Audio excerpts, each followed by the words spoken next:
Good evening! Good evening, good evening, good evening, good evening! Welcome! Welcome back to WildStar! This has been a long time since I played WildStar. I am not going to have many more opportunities in my life to play WildStar, so we should probably make the most of that, is kind of what I'm thinking. Welcome back to a WildStar walk. I am going to play on my main. You can see my other characters here. I didn't use them very much. Maroka Thornbrush, my adorable cat girl, who is now my avatar. So, yeah. We're going to spend a little bit more time in the world with her. And we're going to go for a walk. And I feel like, you know, as a live stream, maybe we can make this a bigger walk. Are we entering the world? Yeah, we are. Yes, we are. So normally I would spend, like...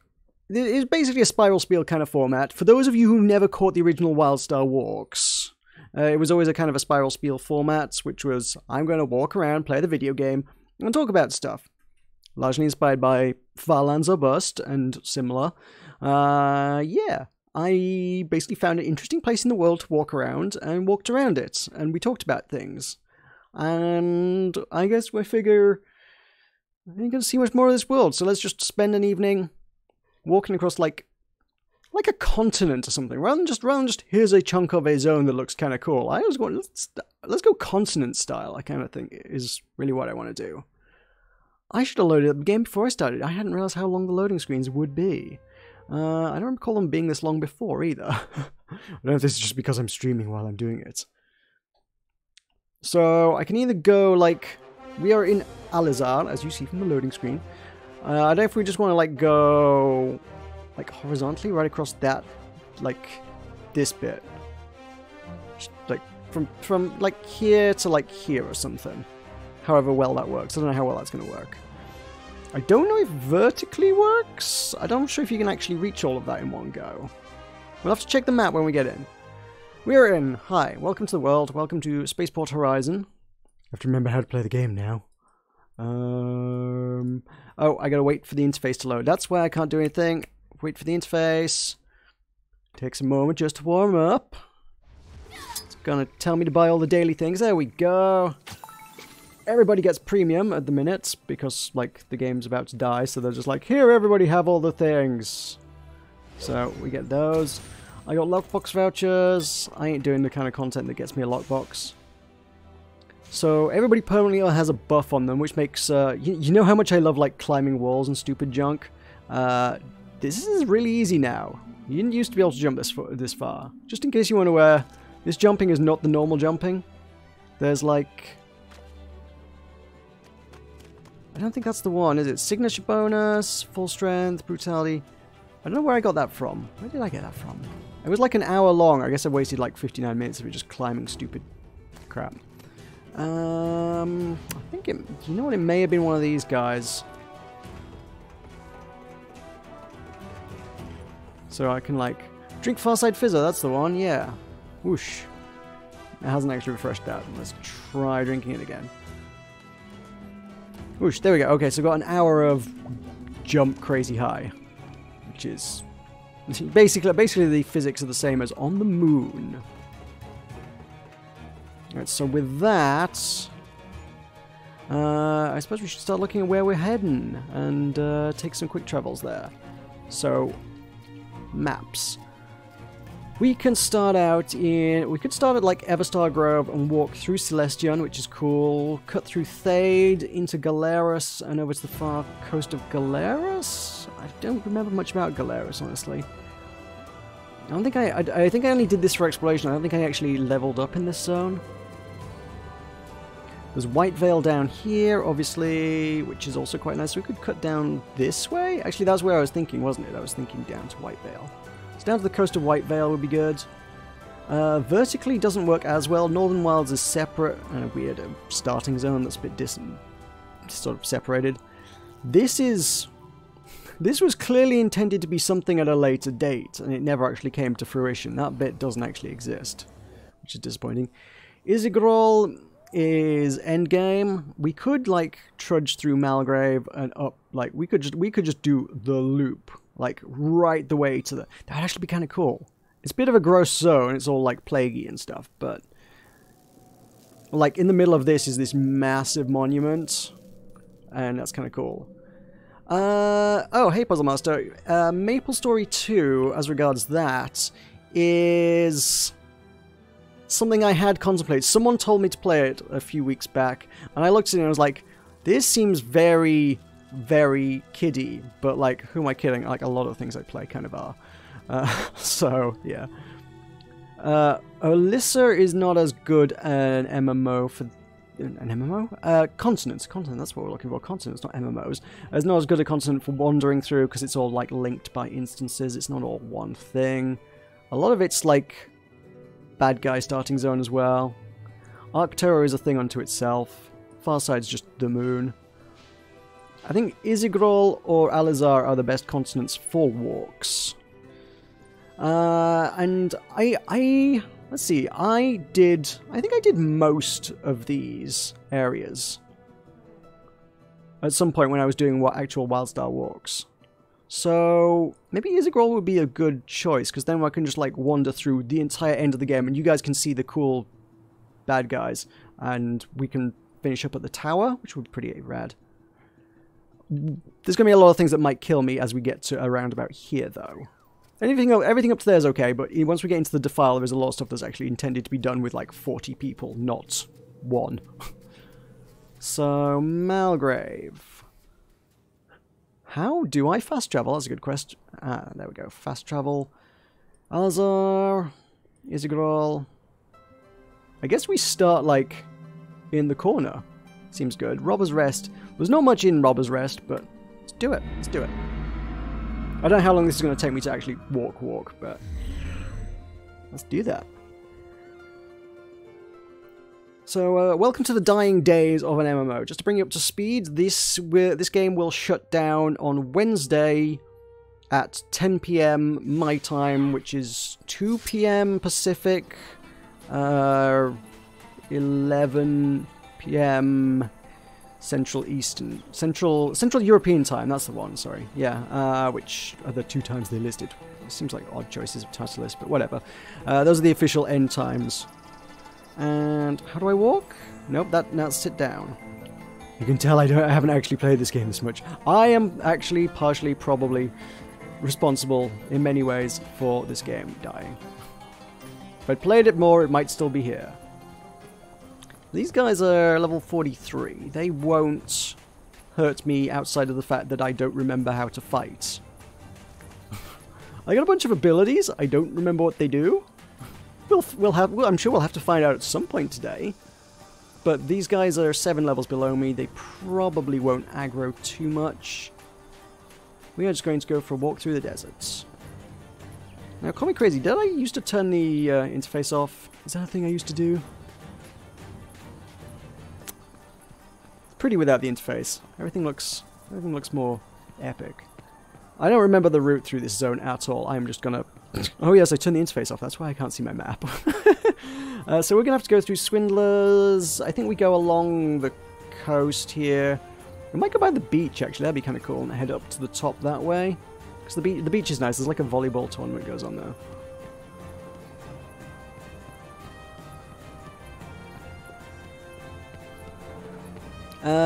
Okay, so...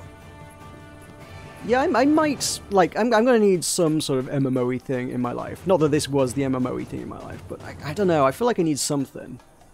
So, yeah, maybe I'll have a crack at MapleStory at some point in the next couple of weeks. I remember the name Darkspore. That definitely rings a bell. Is this a bad guy town? Oh, this is a bad guy town. Oh, no, it's I was thinking it was... Oof, what are the names... This is how long it's been and how bad it is. What are the names of the factions in this? We got the Exiles. Oh, Dominion. That's yeah. Let me just. You know what? Oh, that's a mine. Let me just do this. I got invisibility. I was an invisible character. Remember this. Let me just also get rid of all of these. I don't think we need any of these. I feel like that whole interface could just go.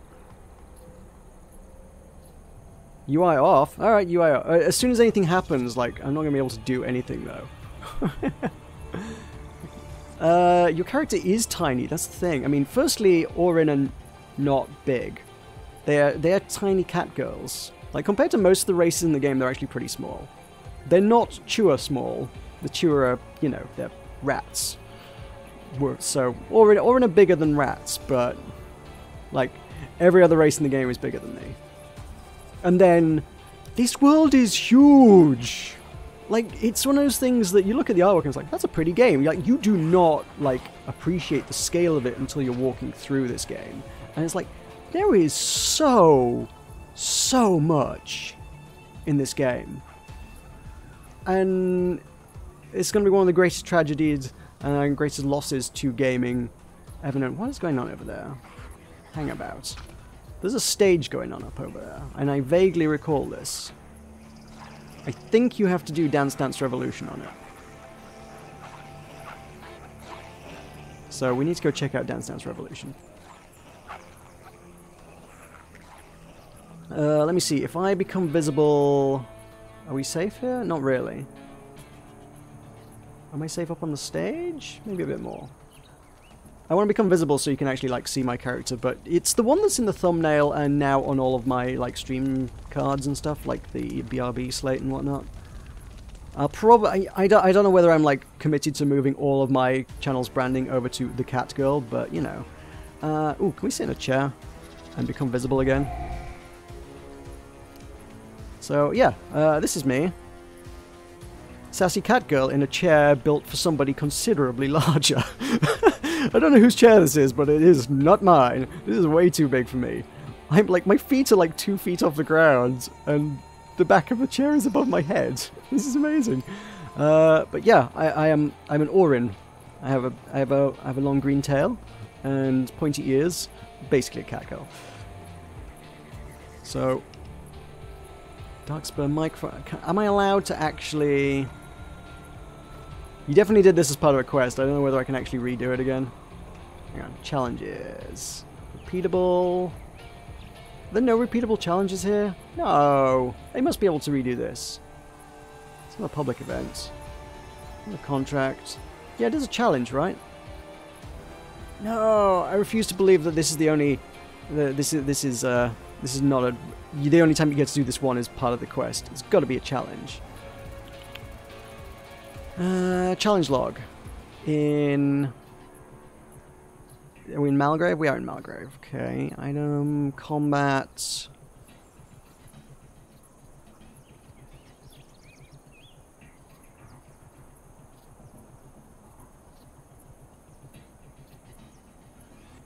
No, this is... How did they not make this a challenge? That seems like a massive oversight. Huh. Disappointed. Alright, fine. Back on with things.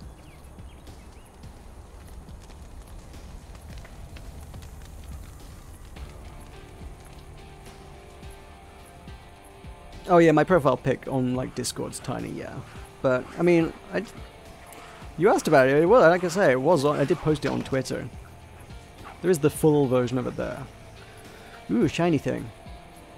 Let's get the shiny thing. I think I'm gonna have to jump off a cliff at some point. That's fine. I'm equipped for cliff jumping. What have I got? Primal potency. Woo!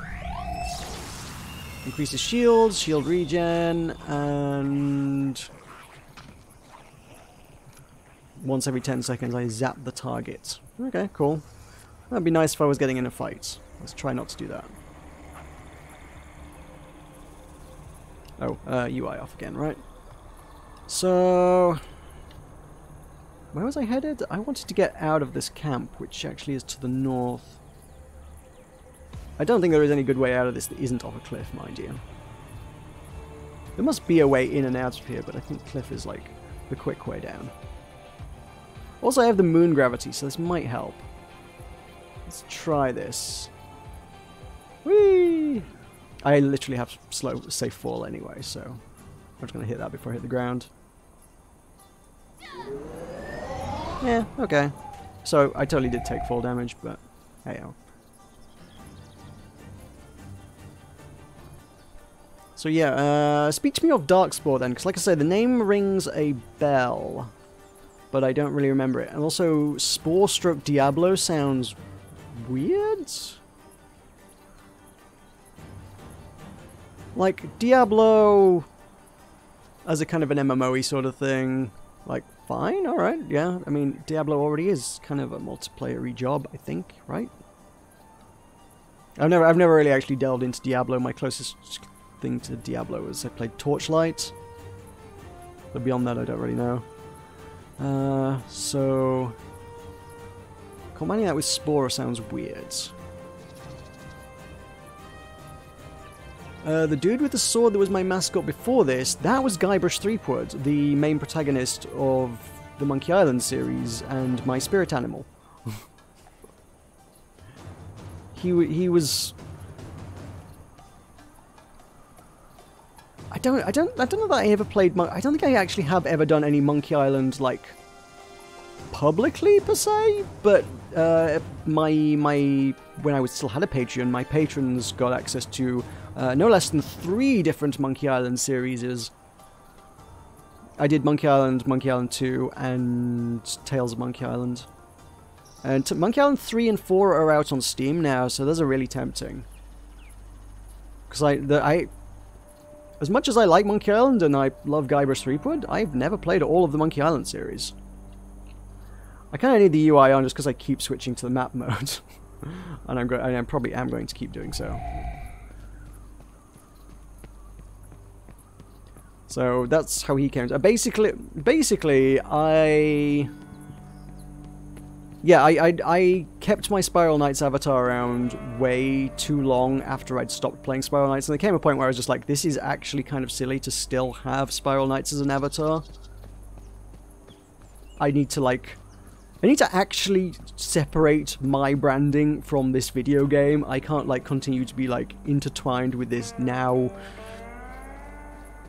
kind of defunct, certainly on life support MMO that I don't even play anymore. I can't really justify this. I need to rebrand.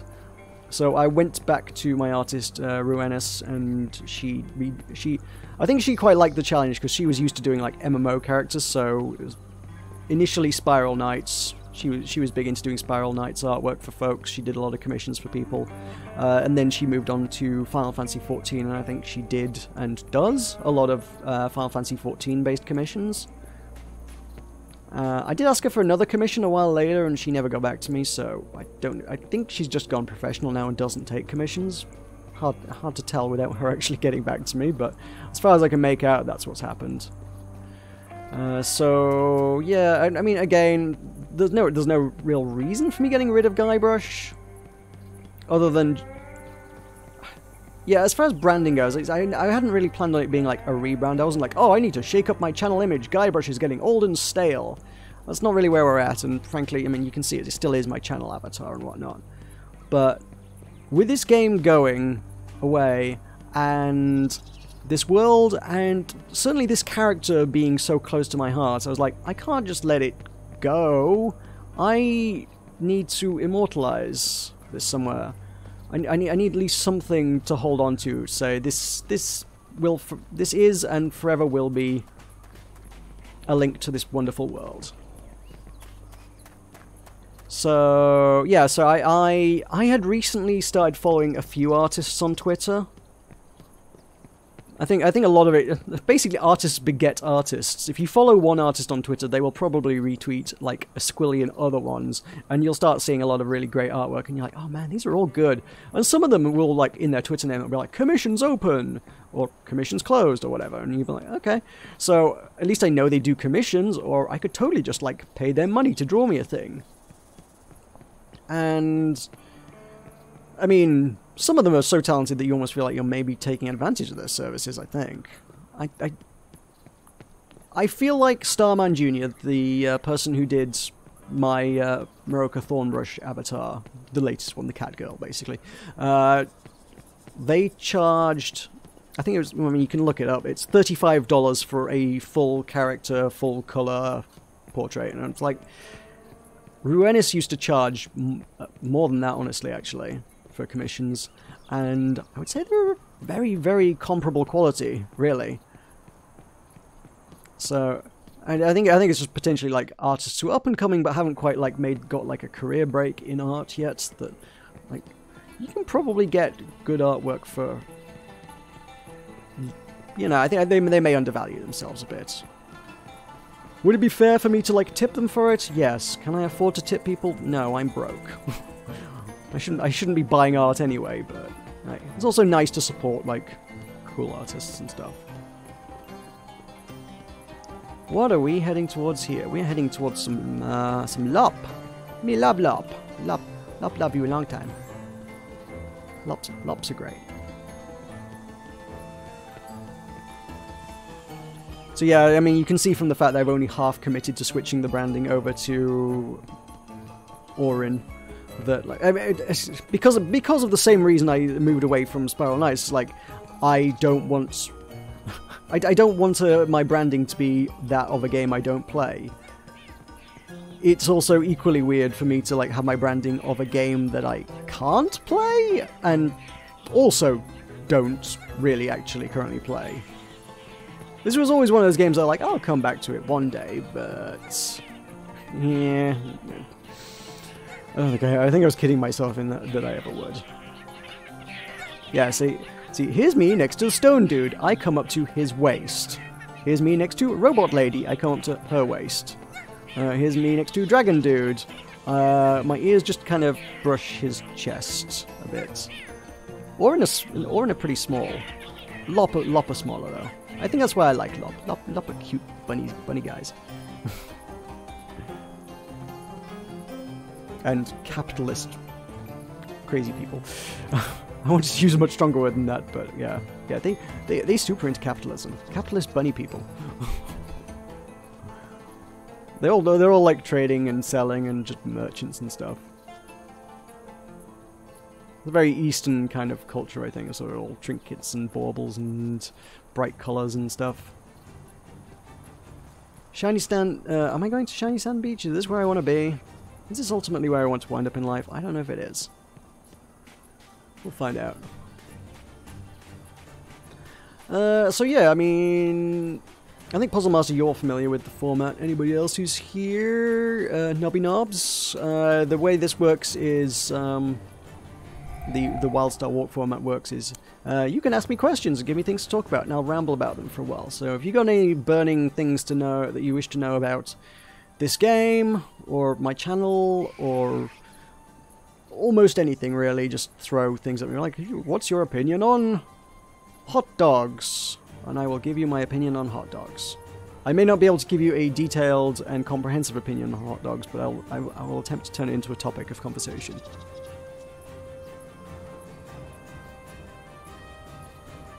So as regards Monkey Island, I probably will play those. I mean, I have a little bit been grasping at straws for stuff over the last couple of weeks or so. Do Not Feed the Monkeys was good. Don't like the way I get like a squillion copyright claims on every single video, because apparently the music is just like... The music in that game is just a big old pile of licensed stuff, I guess. And whereas the moment you stream it, it's like, yes, 13 people all want to monetize your video for themselves. Like, oh, for God's sake. You had hot dogs for breakfast. That is a unconventional breakfast choice. I will give you that. But I approve. I had porridge for breakfast. I have pretty much the same thing every day, but I put like 3 toppings. It's not just... It's more of a dessert by the time I'm done with it. The porridge is really just a foundation for other sweet things to go on it and in it. It's just a building block, just a platform upon which my breakfast can become a dessert. What is next on the plan for the Maroka? Okay. The plan for the Maroka. Like, in meat space or on channel space? On meat space, my plan is get good at making drinks so that I can become a legend in the drinks making industry, I think. Oh no, I don't remember this bit. This bit looks different. I mean, I've like literally only just kind of joined the industry, so, you know, I just want to work my way up to like actually becoming somebody who can do cool things. Right, we are on the beach, and I'm going to be out of place if I'm not dressed for the occasion. Let me see. I need... What is... Have I pressed the right button? No, that's the store. I don't know what the right button is. The right button is... There is no right button for it. There is no thing. Right, we need to dress for the occasion. Yeah, equip that. Cool. Alright. We're going to the beach. I got my bikini. Yeah, I bought one. Deal with it. I didn't spend real money on it. I just spent, like, was it Omnibits or something? I don't know where it is on my currency. Oh, currency, here we go. One of the many currencies in the game. If I'd been playing this game for the last month or so, I guess I would probably be, like, rich as heck, because Omnibits are used for buying most things, and when you're premium, they just drop like crazy, and they've just given everybody premium. Woo! There's lots of scantily clad people running around the beach and playing volleyball. I feel like this should be a minigame that you can play. I actually have no idea why this beach is here. I really don't. There's just a beach where people chase around each other and play volleyball. I don't think there's a mission I don't think there's a mission, I don't think there's a challenge, I don't think there's anything connected to the beach. I'm not sure they know how to play. Yeah, they seem to be doing alright.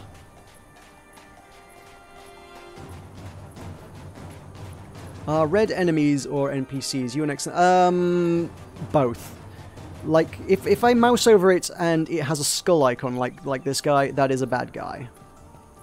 The ones earlier were red because they were the enemy faction. They were Dominion, but they were Dominion in a neutral town, and they were NPCs. They were just... yeah. They were red to highlight that they are the enemy faction, but they were enemy faction NPCs within a neutral town and just there for decoration. So they can be there for decoration, they can be there to hurt you, or they can be NPCs who are there to hurt you. It's just they're ideologically opposed to you and your existence, I guess, is what it is.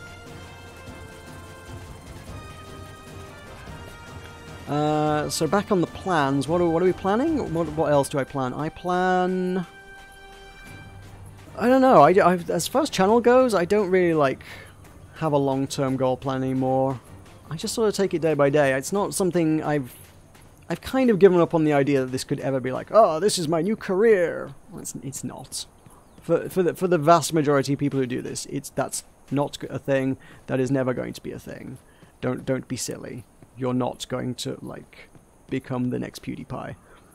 Frankly, even the people who did make a successful, you know, career of it a few years back are now struggling and having to like try and get their income from other sources. And they're doing the Twitch, they're getting their Twitch subscribers, they're doing the YouTube, they're getting their paltry amount of ad revenue, they're doing your Patreons, getting subscribers that way, they've probably got merch going on, they're doing what they can, they're getting things from multiple places. And something that came up a bit on, because I watched the Co-optional podcast, something they talked about a good bit this most recent week is actually how quite a lot of content creators seem to be like branching out into other weird fields. It's basically leveraging the fact that they've got an audience and a fan base, which, yeah, more power to them. It's absolutely not something I can do, but like they're using that to like start an entirely other business that's unconnected to YouTube. Jim Sterling, for the last year of his life, did you know? Past the beach, yeah, I should probably get dressed again, right? Which costume was it? 5, right? Is my standard gear. Cool. It's still sandy, it's still kind of beachy. Jim Sterling for the last year has apparently been a wrestler. Like a professional, maybe not like WWE, but like a professional wrestler, like with like stories and plots, and like he's like the bad guy. And I don't know. So it sounds crazy, but yeah, apparently Jim Sterling is actually a wrestler now, as well as a YouTuber. Dodger of the Co-optional podcast now has her coffee company. She's got Dodger Coffee. Who else is that's doing other things? What else are people doing? Is it... Someone's got a clothing line. Is it Markiplier? Does Markiplier have a clothing line? Someone's got like a actual fashion brand now. I'm not sure who it is, but some big name.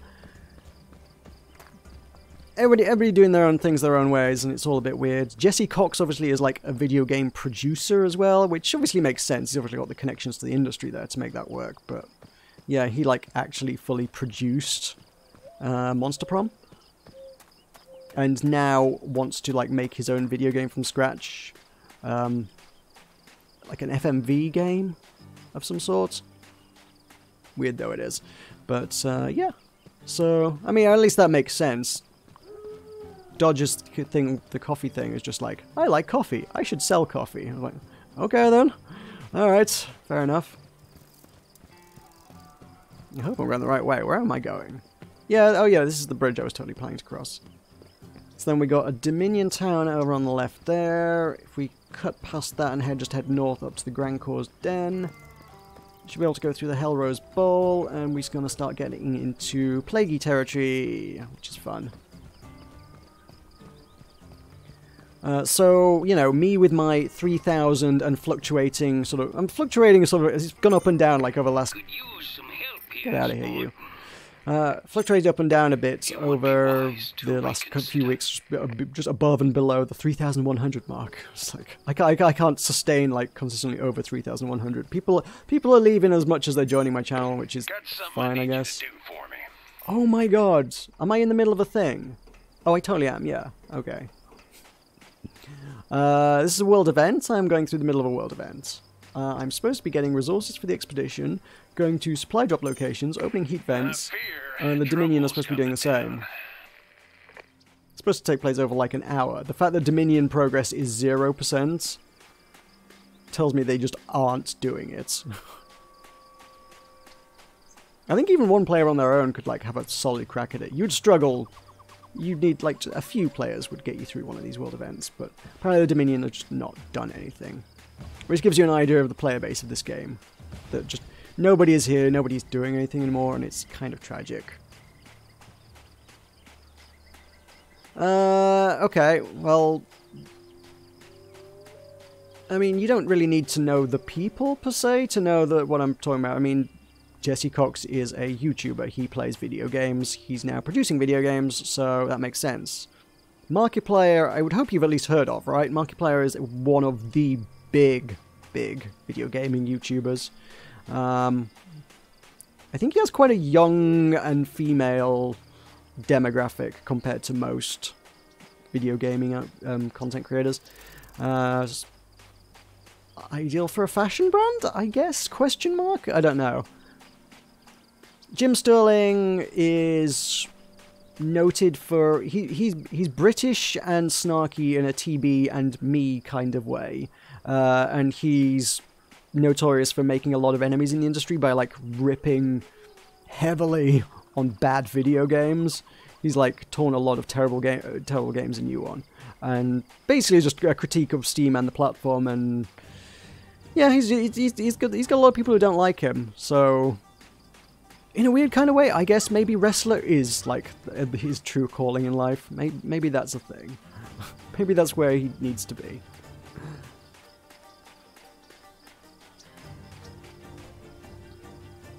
Oh, Darkspore was similar? Yeah, I mean, whenever I've logged into the game at all over the last couple of years or so, there's never been much going on or any people around, really. I'll be honest, I'm surprised it's lasted as long as it has. I think they've dragged it out as long as they could plausibly get away with.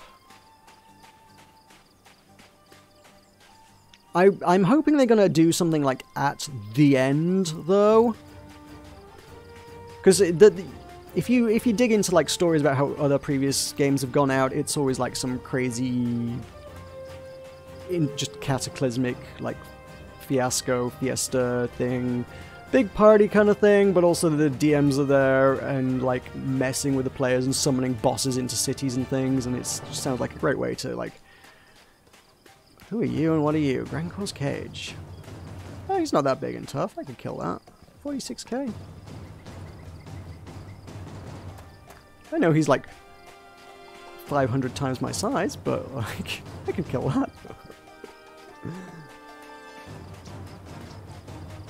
Markiplier is a stud muffin. Is that the official definition? Sure. Guardian of the Wastes. Who are you? Also not that tough. Probably tough if you're coming through here for the first time, because this is not a level 50 zone, and these are all level 50 enemies. Oh, they're level 50 because there's the because we're in Containment R12, which is an endgame bit.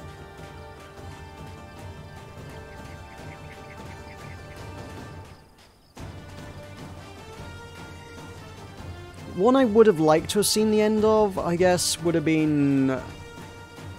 what was it called? Glitch. I've talked about Glitch on many occasions. My character was a drug dealer. It was wonderful. Most adorable drug dealer in the world. Like, super cute Sackboy kind of character. But nope, just went around, like, just giving people cocaine. It wasn't called cocaine, but, you know, same principle in the game. So that was great. But I stopped playing before that game ended, and then when I came back, I was like, I really want to play this game again, and I came back, and it was just gone. It just basically closed down. I was like, no! Why? Why is this game gone? Pirates of the Burning Sea has also just closed down, I believe. It closed down last month, I think? Although, they were talking about... because that was already one of those games that was being supported by a separate publisher after the first one gave up on it. Someone else took over, called Portalis Games, and now Portalis Games were like, well, some of our team have left, and we literally don't have the talent to support this game anymore, so rather than just wait until there's a problem that we cannot fix, I think they like lost their only programmer or something. It was like, so next time there is a bug that a coder needs to fix, and we don't have a coder, that's just going to be broken forever. So rather than that, we're just going to have to say, sorry, we can't support this game anymore. But they were more than happy to hand it off to somebody else, if somebody capable could be found to actually hand it off to. And God, do I hope that this happens to this game. What did the cute drug dealer look like? It was genuinely, the characters kind of looked like Sackboy. If you know Sackboy from Little Big Planet, it was kind of that. Most of the characters looked very, very similar to that. You had this sort of square fabric head. It looked like you were made out of, you know, burlap. Mine was a kind of orangey colour, but at the end of the day, it was like, you still looked at it and went, yep, that's Sackboy. That's kind of what it was. And there, I would have, if the development had continued on that, I would have expected them to change up like the crafting system fairly dramatically before launch. Because frankly, they'd engineered it in such a way that they didn't want you to like have every ability in the game to spec into every kind of profession and stuff. Oh, I did.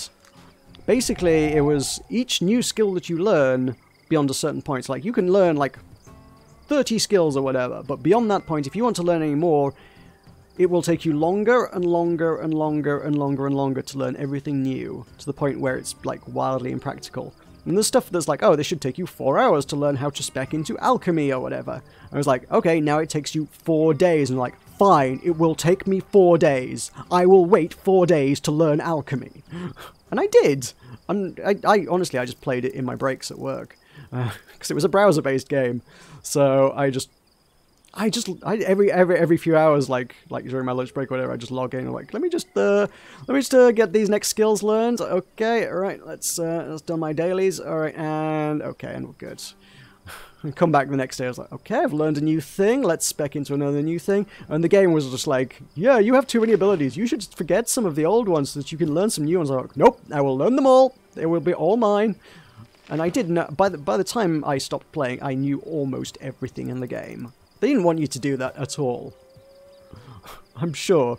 But, like, they also didn't stop you. They like, tried to discourage you, but they never stopped you. So... it didn't stop me, frankly. And yeah, alchemy was where the real good stuff was. That's where you get to make no powder, it was called. No powder makes you feel great for, like, 10 minutes. You get, like, infinite energy, and you move fast, and you do things better than everything else. You're just more efficient, like, at everything in the game for 10 minutes. And then the moment that's up, you get a debuff that says, ah, now you're addicted to no powder. So, firstly, you're going to have withdrawal symptoms, which means now you're not as good at doing all the things because you're not on no powder anymore. And also, if you don't get more no powder within the next 30 minutes, you will die. It's like, holy shit. That's a game mechanic in this game that looks like it was made for kids. Also, I will... Am I going the right way? I am not going the right way. I need to go further over. Yeah. I will also point out that, like, the lead designer on that was the guy who made Katamari. So, you can see his mind's a bit interesting. So, that's just far and away one of the best MMOs I've ever played. So yeah, you did like mining. You went mining to get sort of various minerals and stuff, and then alchemy you could like crush the rocks with a pestle and mortar to make powders out of them, and then more advanced alchemy you could like blend the powders together in specific ways that made, you know, potions and buffs and things and useful whatnots to aid in gameplay, and also no powder. Because of course you could. Which was just brilliant. So yeah, mining and alchemy is the way forward, evidently. I'm not sure exactly where I'm headed. It was definitely this way. Ooh, there's a thing. Let me go get that. 13 minutes to finish the expedition. That's supposed to be done in like... Normally, if you got a group actually doing that, that's done in like 5 minutes. And they give you like an hour to do the whole thing. What is this bag? It's a floating bag. It's just I think something's just been misplaced. So what have I got? Primal. Oh, I got this. Is that the same thing as I got before? It is, isn't it?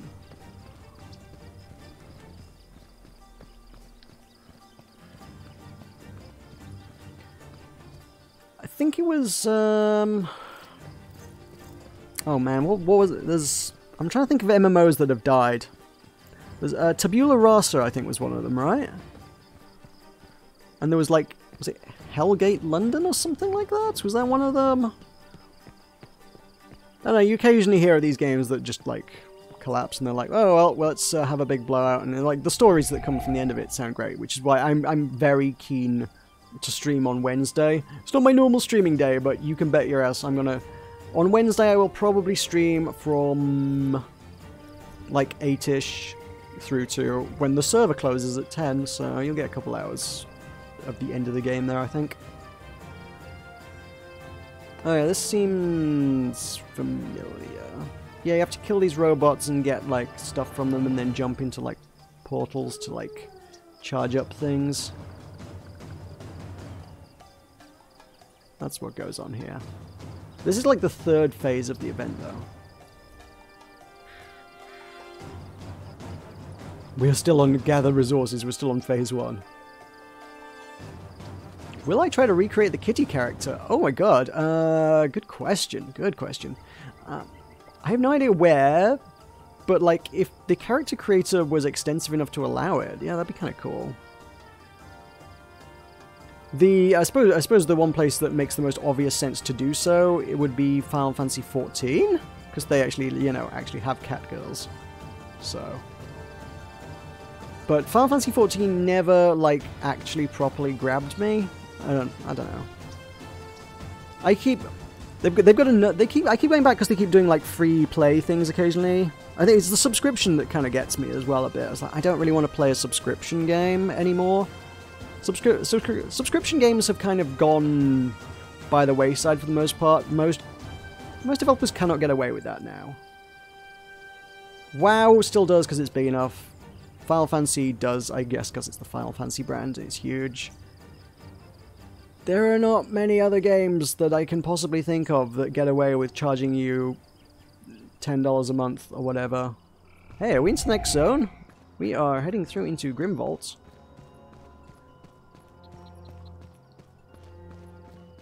So yeah, I mean, ever since World of Warcraft certainly as well, this subscription thing just doesn't sit well with me.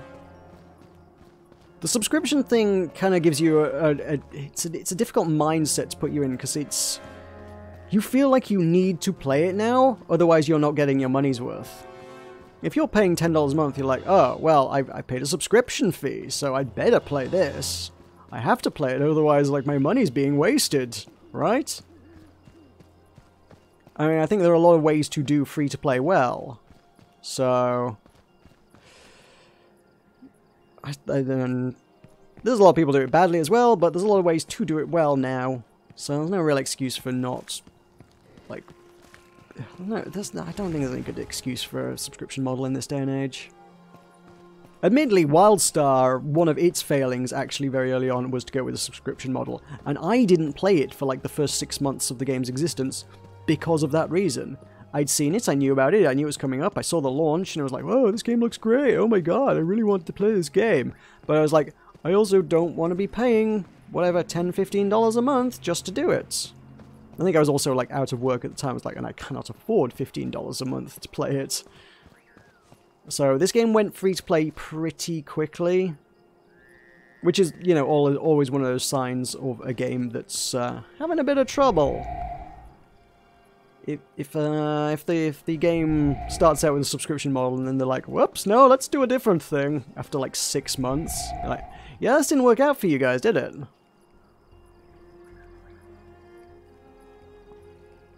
I don't know where I am. This does not look familiar to me at all. I think in this camp there might be some teleporters. And they take you to different parts of the zone. I think that's how you get around. Possibly. Final Fantasy XIV has offered me the free thing again at the minute. They're like, oh, up until like the end of December you can play for like a week for free or something, or up to like 72 hours within a week or something. They've got weird criteria of how it works, but they have done that, so... I don't know, maybe I should. Maybe that should be something I should have a look at.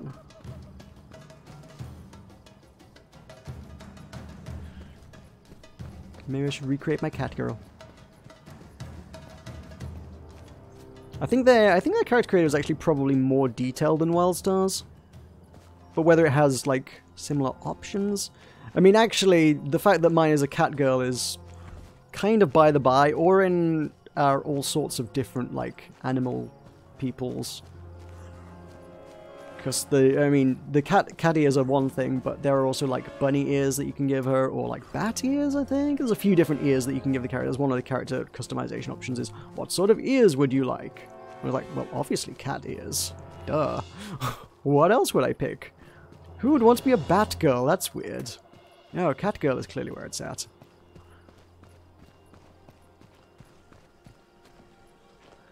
Ah, no! Oh, no! Things! They are fighting! I can't remember how to fight things. Ah, no! Ah! Does that work? That worked. Mash the buttons till they die. There's definitely there's like a rotation that I normally do, but I don't know what it is. It's been so long. Ooh, he's a big guy. And only level 46. Oh, could I have a go at getting him? Yeah, let's kill the... Ooh, he's got a lot of health. Let's try him. Okay, let's tag him. Then bam. I think I remember how to do this. Yeah, okay. Okay, that's not how that works. Okay, he's dead. He dropped me a taxidermied Malvarine for my house. Sweet. And an exceptional rapscallion's chrysoseptic clutches. Let me just salvage that.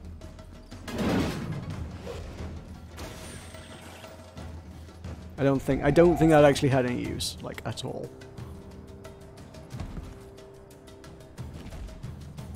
Let me see. I had a question from Nobby Novels earlier that, like, I got derailed by Puzzle Master's question for, like, half an hour. Let's see. Spiral Knight's pretty fun when I played it years ago. Why do you think it tanked like it has? Haven't heard anyone talk about it for years. Let's see. The vacuum. Yeah, you just press V and it just vacuums in all items nearby you that, like, you can pick up. Spiral Knights, they're... Solatron, aka Sir Jinxable, aka... I think he's got a few names. He still plays Spiral Knights and still makes Spiral Knights videos and is probably one person that does it, I think. I don't think that... I don't know anybody else that does it, but... There might be other few small folks here and there that do it. There was... Weirdly enough, there was one guy who got into it around the time I stopped. And I can't remember his name. He's one of those people whose existence annoys you, right? At least me, I don't know. I don't know whether it annoys anyone else. But, like, he's one of those people that you look at and go, you don't need to open your mouth and deliver half an hour's worth of content to me. I already know I don't like you. Who is one of these people who prides himself on his channel being ultra family friendly. He only played really kiddie games like Spiral Knights. They're all cutesy, family friendly, lots of cute things. Guy had, like, bright red hair. Just one of those characters that I'm like, I already dislike you. So he started doing Spiral Knights, like, around the time I stopped, and did pretty well with it, because obviously I guess his audience was on board with that style of game. He'd carved out a niche doing this child-friendly content, I guess. So when he played this kids MMO kind of thing, I guess they were all on board with that, so he did kind of okay with that for a while. Like, annoyingly well, when you consider how much time and effort I put into Spiral Knights content, but, you know, it is what it is. He already has an audience as well. But yes, Sir Jinxable still does a few things. It's obviously he was always big into doing the Spiral Spy animations and stuff, and he still does. I think I've not actually watched his content, I just get it in my feed, but he, as far as I can make out, still does the Spiral Spy animations for the most part. There's a lot of sort of speculations on how would the Spiral Knight story play out, and some of it's just, like, talking.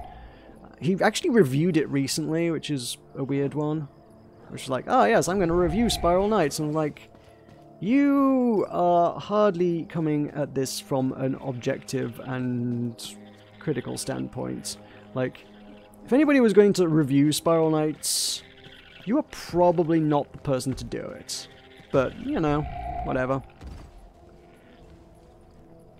He was trying to, I think he was trying to, like, approach it from the context of, like, you know, is this game worth playing now, today? If one were to start playing Spiral Knights in 2018, what would the experience be like?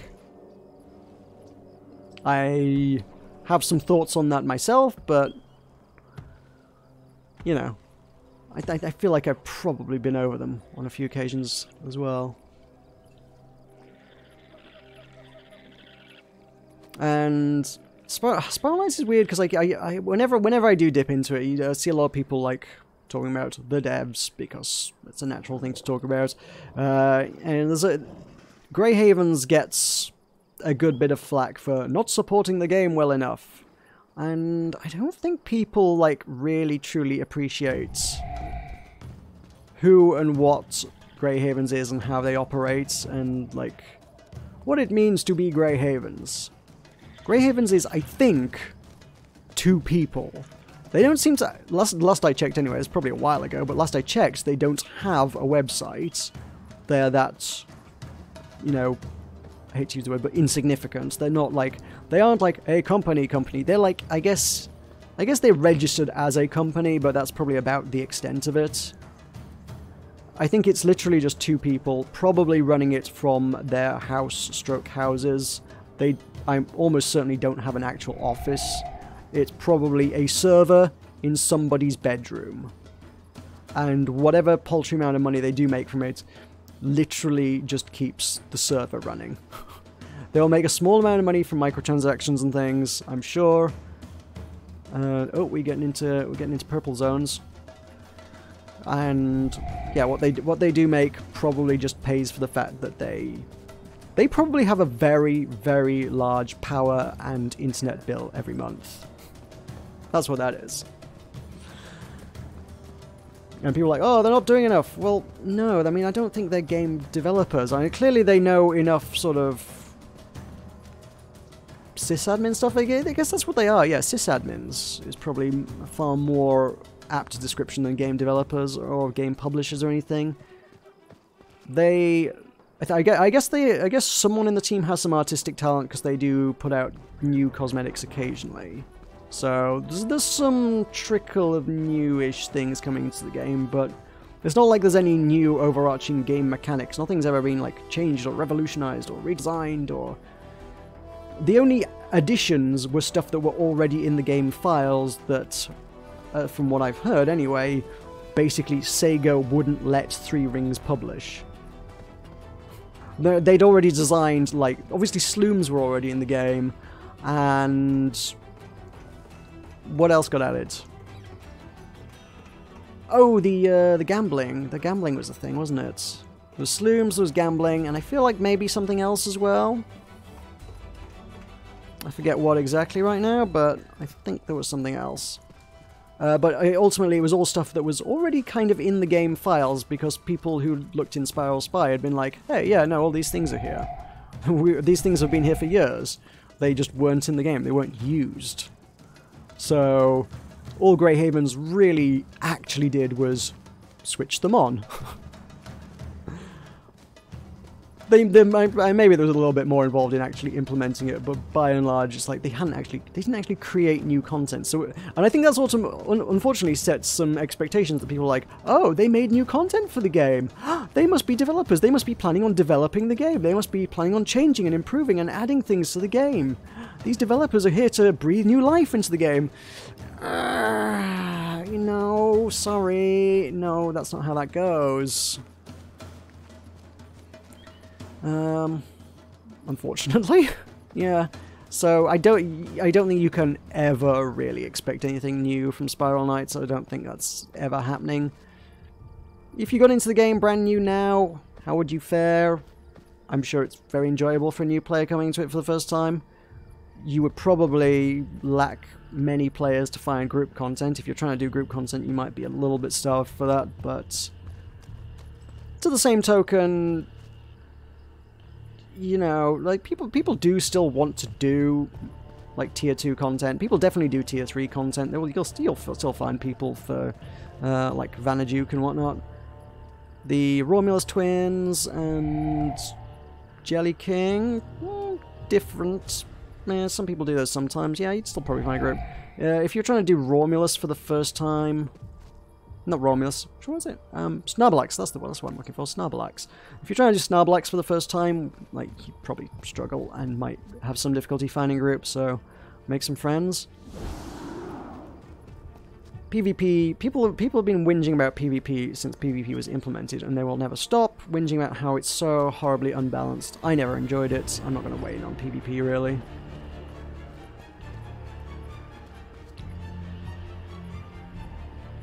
I don't know, it's still alright, but I think you just have to move. If you're a veteran player and you're like, what about Spiral Knights? It's just like, move on with your life. Like, you don't have to shackle yourself to an MMO till the end of time. You know that, right?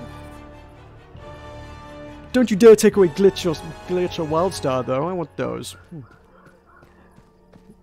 Glitch being a bloody browser-based MMO, I really, dearly, dearly wish was something somebody would keep online somewhere. Someone was just like, yeah, I mean, the server costs for that can't be big, surely. I really wish like they would have done something with that. WildStar, there is talk. There's like a video game museum or something that apparently has extended an offer to NCSoft and Carbine to keep the game online. They're like, hey, if you guys can't and won't, and, you know, choose not to keep this game online anymore, we will host it for you. We will allow WildStar to continue to exist if you want. However, once people have started digging down into what that actually entails, apparently you need to speak to the Korean branch of NCSoft, which involves somebody who can speak Korean making that particular communication, and, like, you know, showing that A, there's a demand for it, and B, like, that all parties are on board and licensing's good, and licensing is going to be one of the hardest things to transfer, I guess. To think about the game engine and stuff, there's so many dependencies and things that make the world, and the lighting and the physics, and everything's probably based on other stuff. Like, you ever watch like the credits of a video game? Right at the bottom there's always like, when we use this, and we use this, and we use this, and we use this, and we use this, and it's like, all those things, they've all got their own licenses and terms and conditions and etceteras. So all that's going to be moved elsewhere. It would be a tangled web.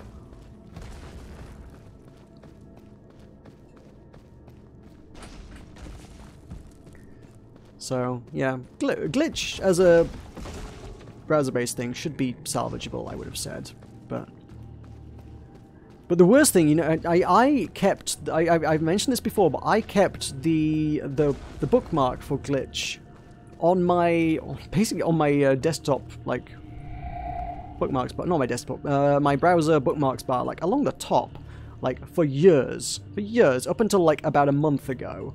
I had it right at the top of Chrome there. Just the Glitch was always there, just always in my heart, you know. And if you went onto it, it just kind of the developers put like a museum to the game. They're like, here's all of these design concepts that Kita Takahashi came up with, the developer, the Katamari guy. Here's Kita's notes, and we could go through and see all the weird design concepts and quirks and things. And he was like, "What if you did this? What if a character did this? So you should do this and this." Some of it was very, very vague, nebulous concepts, just very broad game design strokes, like, take an idea, take the spark of idea, and cultivate it into a balloon of an idea or something. I was like, okay, fine. And some of it was very specific game mechanics, and it was all fascinating, and you could see all the game's artwork, and it looked great. That website has now been bought out by... what the hell was it? It's like an app store now. It's like an indie app store kind of thing. Where it's like, you can buy mobile apps from us. These aren't dodgy at all. It looks so dodgy. It looks super dodgy. Where am I even going? I'm heading towards Grim Tongue Scramblers. Is this still the right way? I guess so, yeah, because I think I want to go up this way, and I guess this... because that's a corrupted installation teleporter. I think the path does go up to north. Hey guys, still holding out after all these years.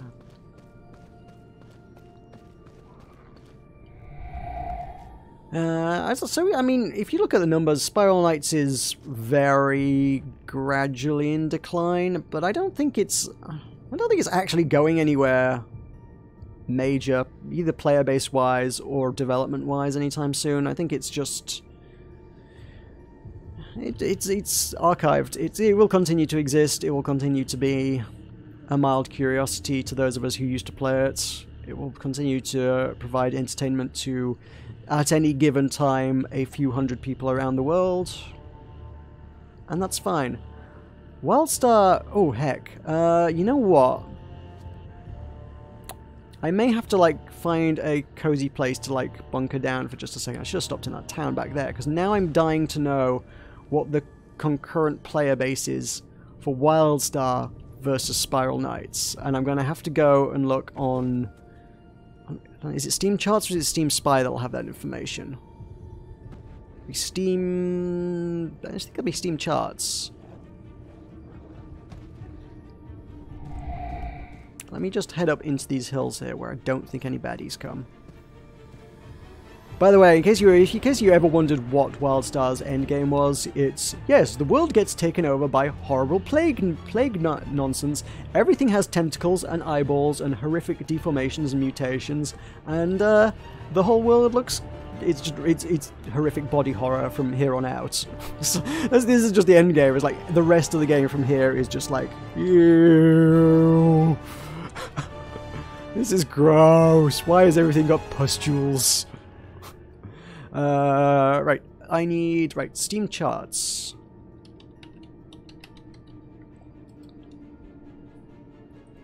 Tracking what's played. Yeah, it is this one. Okay, right. WildStar. I guess this isn't completely indicative of WildStar because this is just going to be Steam and they obviously have their standalone client.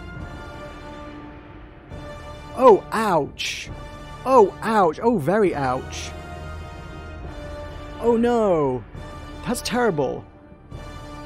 The average number of players... Huh.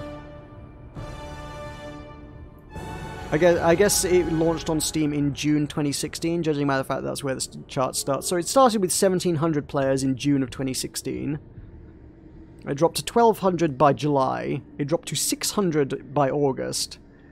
It had dropped to 300 by November.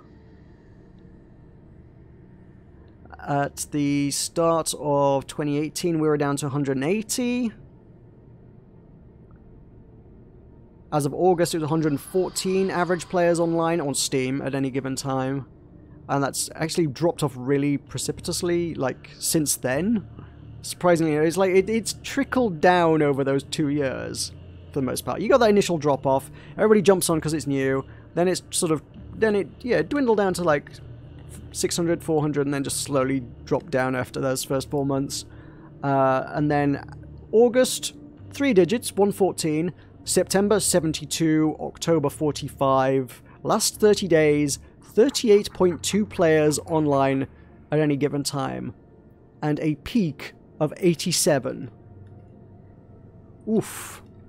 That's a hard sell to come to someone and say, hey, yeah, we'd like to keep this game online. Yeesh.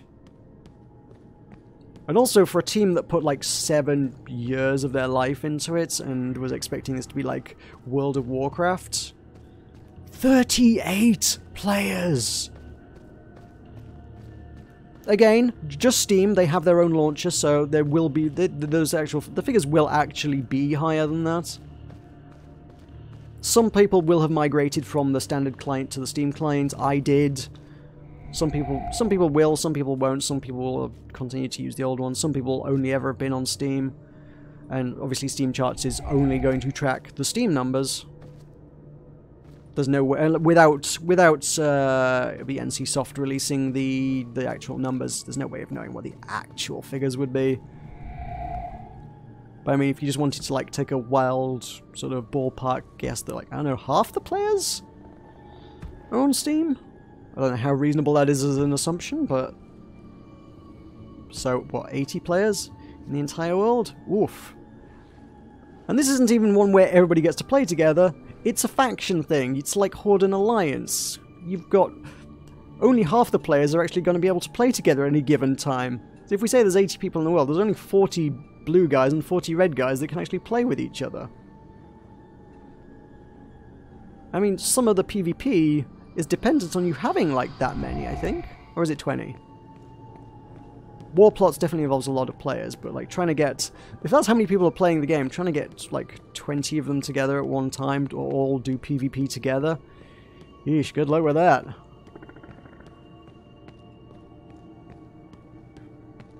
Japple says Spiral Knights. Yes, I just talked extensively about Spiral Knights. I'm not going to talk about Spiral Knights again. With the utmost respect, I spent like 40 minutes. No, not that long, but I spent a while talking about Spiral Knights, amongst other things. So, yeah.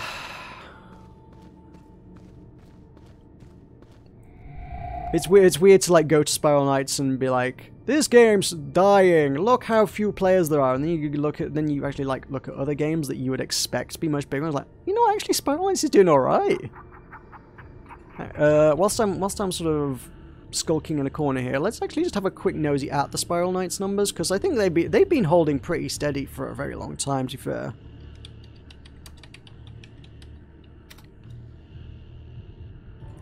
Spiral Knights. Average number of players over the last 30 days, 213. That's 2.5 times. In fact, yeah, I suppose Spiral Knights is. Spiral Knights actually does have other clients as well, doesn't it? Yeah, because they have players on Congregate and they have their own clients. Spiral Knights is more than just Steam, so. I don't know, call it 300 to 400 compared to this 80? Spiral Knights has a player base several times bigger than WildStar. That's tragic for a game that's supposed to be like it was supposed to be like this wow killer thing. It's like, this is going to be the new hotness. This is the hardcore rating that people wanted from WoW that they're not getting anymore. Boy, did they screw the pooch on that one. Wow. Yeah. Am I supposed to follow this ridge along? It's got flags. I think I am. Let me grab the buffs. I don't know if the buffs affect you if you're...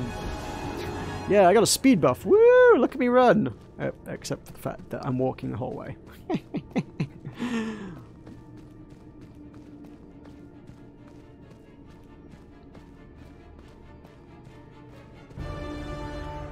Well, I mean, like... This is a MMO that's going to close in 2 days' time, so like the major topic of discussion has just been the end of MMOs and MMOs' declines and failings and the businesses and just everything surrounding that particular topic of interest. So Spiral Knights actually was very, very relevant to the subject, given that it's an MMO that declined to the point that the publisher dropped it and it had to be rescued by somebody else. And I would love to, like, really hope that this video game museum could save this, but it's also one of those things that's like, well, if nobody's playing it, who are they saving it for? I don't know. I want to climb this. There we go. Like, they're saving it, what, for the 80 people who play at any given time, and falling? Oh, I don't feel nostalgic playing Spiral Knights. I feel bored playing Spiral Knights now. Not that I've played it in 3 years now. It has been 3 years since I played Spiral Knights. Whew. Jeez, that is something. And I covered it for 3 years fully, because I, like, did 3 full seasons of Spiral Spiel, each of which was 50 episodes, and I missed... I think it genuinely worked out at 2 episodes a year. I just, like, had other commitments and things. PAX was usually one of them. And, like, I guess maybe Christmas was probably the other one. Like, it was PAX and Christmas every year were the 2 weeks that I missed Spiral Spiel because I had... Oh no, it's gonna explode! Ow! Because I had other things going on.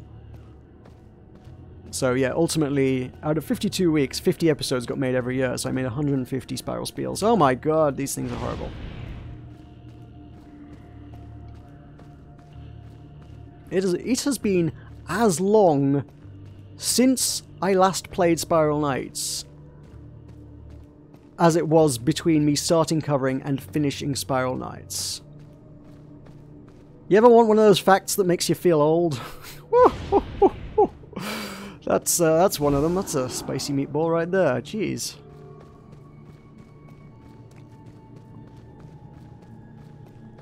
And my channel hasn't grown in the last 3 years. Oh god, I joke, but, like, that's actually true. Like, I have gained relatively very few subscribers since I stopped covering Spiral Knights. Not that I think the 200 concurrent player base would, like, catapult me into Markiplier, I've got my own fashion brand levels of greatness, but, you know. You hit a mine, you should try to avoid them. Yeah, I know, but I'm walking. I suppose I can still dodge. I can still do that. This is just a minefield as well. I guess if I was on a hoverboard and actually running, this would be really easy. I just like weave in between them all, go wee wee wee, boom boom boom boom boom boom on a hoverboard, and it'd be great.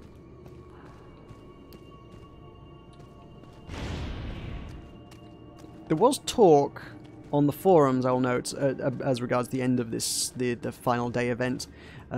Someone suggested to Carbine that after whatever, I don't know what they're doing at the end, but whatever they do at the end of it, they shouldn't just turn the servers off as soon as the event's done. They should give players a chance to find their final, I guess, resting place.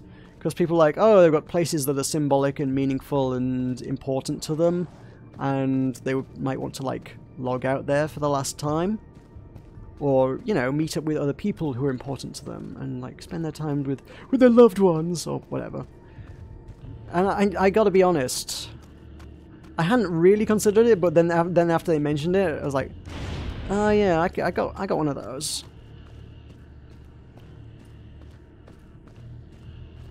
Here's mine. There, I want to go past Demon Claw Pass, right up to the edge of the lake here. Look out over the water. You know what's there? You know what's there? That's that bench. That bench is there. The one that's been on my Twitter header for... Actually, is still on my Twitter header, in fact. For quite a while. That my favourite... Probably one of my favourite screenshots I've ever taken of a video game. The bench with the bottle of wine on it, and the glass of wine for that matter, the bottle and the glass of wine, that your character can just casually sit next to and just, like, I guess just look like you're drinking wine. Which is also, by the way, in case you're wondering why my character artwork, like my cat girl, is carrying a glass of red wine. That's why. Just because it's just a nod to that screenshot. And it's like, oh, I love that picture so much. Such a pretty world. And a nice, it's a bench with a view. It's a lovely bench with a view, with a bottle of nice wine. I presume it's nice wine. It's probably Cassian or something. That's the bad guy human faction. They probably drink good wine. Bad guys always drink good things. Go watch a James Bond film. It's always like, ah, Mr. Bond, please have some Dom Perignon before I murder you. That kind of thing. It's always like fancy champagne. So, yeah, I imagine the bad guys in this probably drink some pretty nice wine. I'm sure that bottle will be like Bordeaux. It's like whatever the space evil human equivalent of Bordeaux is. Although, you know, Bordeaux is capable of making bad wines as well. Just saying. But, you know, generally it's up there in the wine world.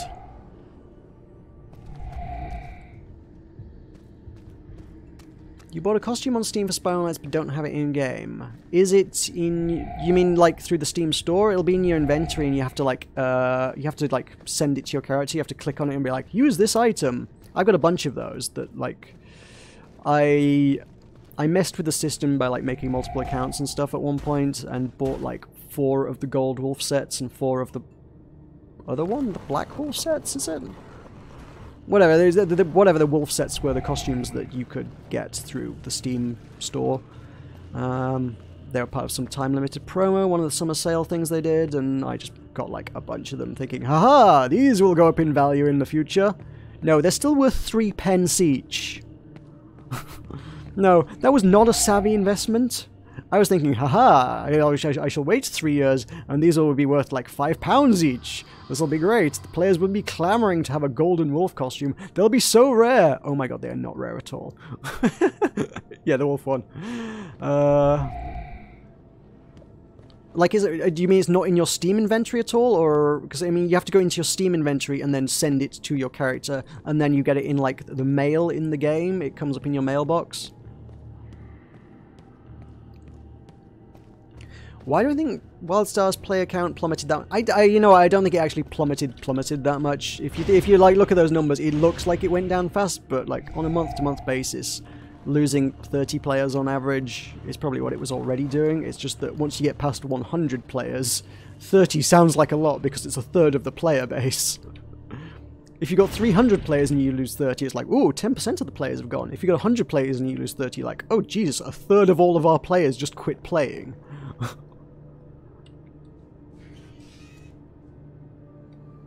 So, I think that looks more dramatic because of that. And why? Same reason as all, just stagnate. Oh no, I'm gonna get got! Ouch! Just, I guess stagnation. They didn't add anything new to the game, which is a horrible vicious cycle because, I mean, they couldn't afford to add anything to the game either. The same old deal that if you're not making any money, if you're not making any money, you can't afford to pay the programmers, artists, developers, you know, everybody involved in like designing, writing, creating all the content and implementing it into the game.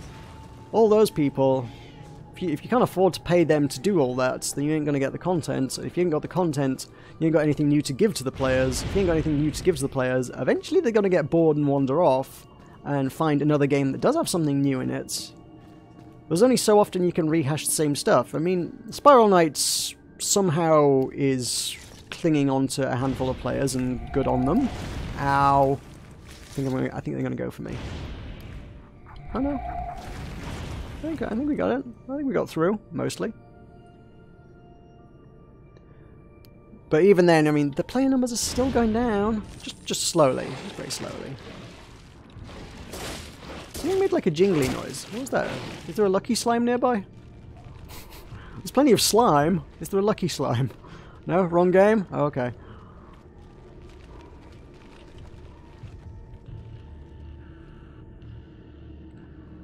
Is there a way to contact me? Yeah, Discord server is probably like your best way to get in touch. If you want to message me, you can ping me on there.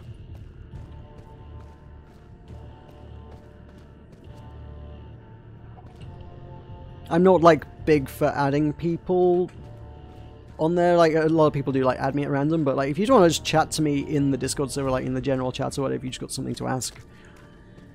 If it's directed at me, I will probably like answer. I'm not so high and mighty that I'll like, oh no, I don't have time for these people. I'm above all that. No, I'm not. Don't go. I mean, you say don't go walking through a minefield, but I don't know what other way there is to go. I guess I could go around via Cryomere, but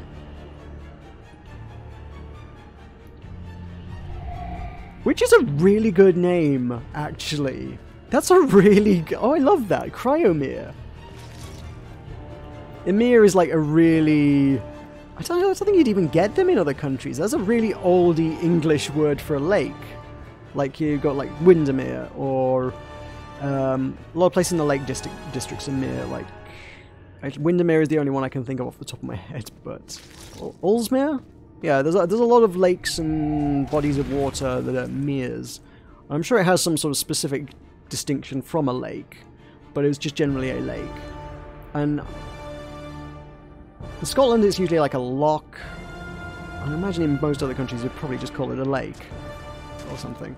But a mere is a very British thing, and I think that's like a ship that probably had like I think it had an issue with like cryogenic storage or something, so it's like crashed and like leaking cryogenic fluid in it, so it is a lake of like cryo fluids and stuff, so it's Cryomere. That's pretty great.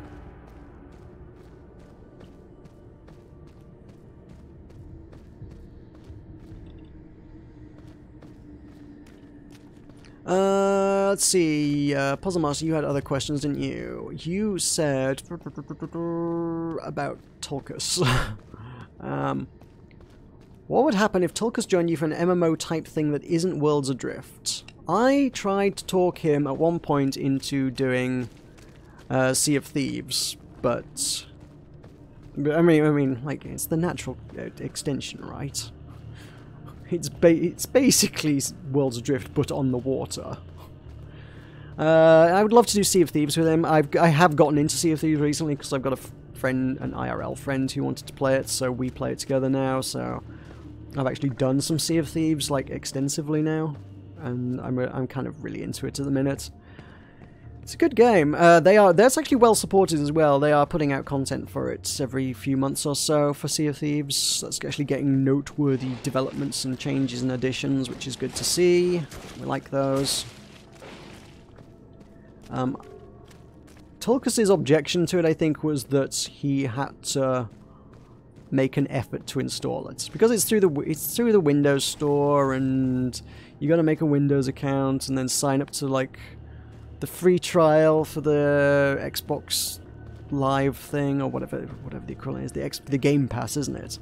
I mean, it was said to him, it was like, look, you get 2 weeks for free of Xbox Game Pass, and then I've got another voucher for another 2 weeks. We've got like at least a month that we could just play Sea of Thieves and see how it goes. But he's like, oh no, I gotta do things. I was like, Tulkas, in life you are always going to have to do things. Please just make an effort to do something just once. But nope. You know what he's like.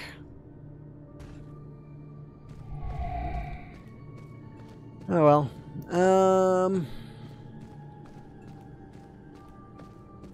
There was a follow-up to that, wasn't there? Would you consider playing something MMO-ish with someone that isn't Tulkas? Maybe? Yeah, possibly. Depends who it was. I mean, the thing with MMOs is that they are, as far as YouTube goes, they're kind of nichey. You've got like WoW content creators, Krendor being the noteworthy one that I follow as far as WoW content goes. Jesse Cox does something with that sometimes, like when there's a new expansion he'll cover it for a couple of weeks, but then he gets bored of it and moves on. Krendor always does stuff, but his is always, you know, I like Krendor stuff because his content it's this kind of content. It's completely like, the game's irrelevant, the game is just like window dressing. Like, the actual content is just like chatting nonsense and stuff. Like, he does a series called Fishing with Krendor, which is great. He gets somebody, sometimes in game, sometimes just on a chat, but like, it's nice when it is in game. Basically, him and somebody else picks a location in the world and goes to it with a fishing rod, somewhere that has water, by the way. So they find a watery location, and they go to it with a fishing rod, and they just fish. Like, Krendor actually doesn't even fish. Some of the people he works with actually does some actual in-game fishing while they're doing it, but Krendor literally just dangles his rod over the edge and right-clicks every time he needs to recast the rod. And he doesn't even catch a single fish during the show. And that is just a backdrop to them. Where am I at? It's purely just a backdrop to them just talking nonsense about stuff. Well, it's usually relevant. It's usually someone industry relevant or YouTube relevant or someone connected to Warcraft in some way. Somebody who's in the past played Warcraft, or some. I think more recently it's been like, I think you got like one of the developers on at one point, and other machinima makers. Back when machinima was a thing. You remember machinima, right? I suppose there's an argument made that Sir Jinxable is machinima. People don't really do that anymore. It's just Let's Plays. Let's Plays are so much easier than machinima. Oh, you got a message. There you go. So yeah, fishing and chatting is great. He also does one with what's his name? Nixium? I think it's Nixium. I've never watched his content like outside of what he does with Krendor. There's a guy, I think his name's Nixium, that every so often I don't think there's a schedule to it. I don't think Krendor's like dedicated enough for a schedule. Every like 3 to 6 months or so, he'll do camping with Nixium. It's basically the same premise, it just doesn't involve fishing. It involves them setting up a campfire somewhere in World of Warcraft, and them both sitting around the campfire and talking about their lives and what's going on, and it's not even very Warcrafty. They'd literally just talk about life and health, which has been a big issue for both of them recently, so they talk about just what's going on. And I like that. It's just a shoot the breeze kind of thing, and I kind of like shoot the breeze kind of things.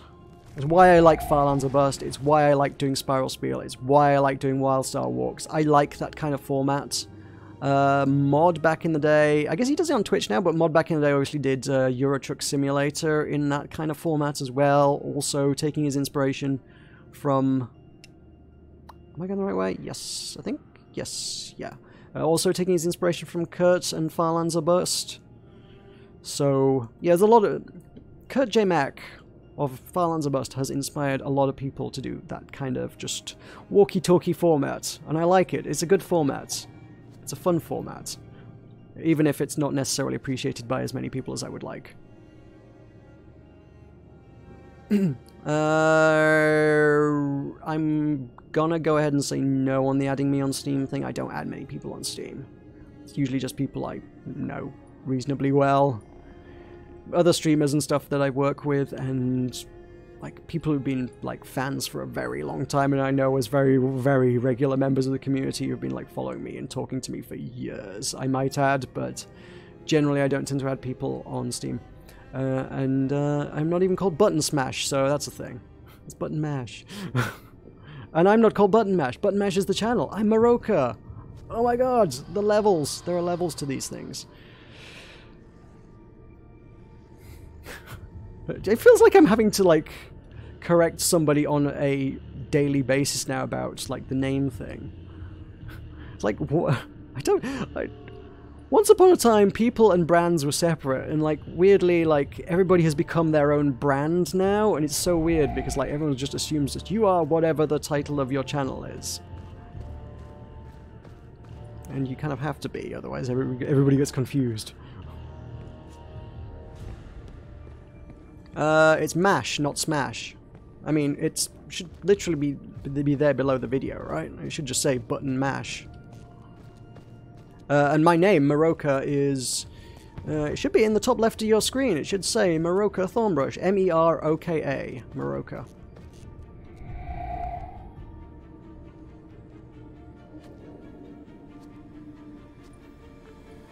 What are we at? Why is Protostar out here in the Goopy Lands? I don't remember the context for this at all. Let's do a bit of capitalism. I think they were trying to sell, like, products to the crazy mutants. I think is probably what it was.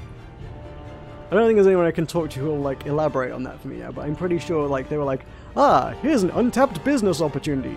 Let's sell to the crazy mutants. There's giant tentacle rhinos with horns and spikes and festering pustules everywhere. They are good... And two mouths. They seem like a good candidate to sell our products to. Let's sell to them.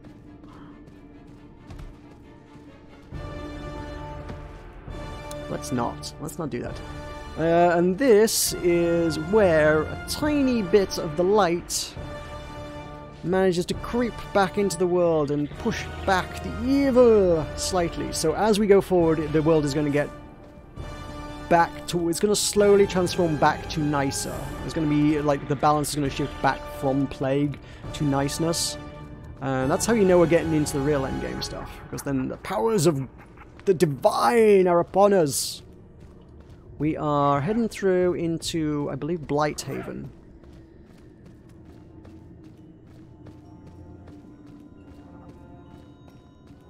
Why is the TV floating there? Because... I mean, because how else would you put a commercial in space? They're trying to sell things to the things, so the giant floating TV is going to be airing commercials to all the horrific horned spiked pustules. Is that thing angry? No, these things are neutral. Hey, burb.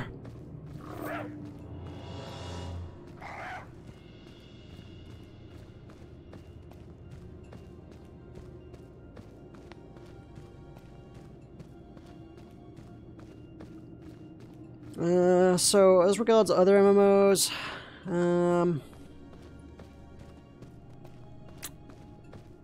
like I say, I mean, I feel like I could get into Final Fantasy if I had somebody to play it with. I think my path is over to the right. I think it's like Dominion on the left, Exiles on the right, I think is the way this bit works.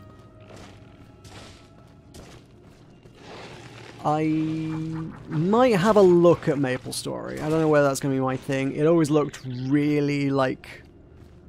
It looked excessively kiddie, like, even by my standards. It's like, this is a guy who really liked Spiral Knights and Sky Saga. Oh my god, there's another game that's gone. Jeez, Sky Saga's gone.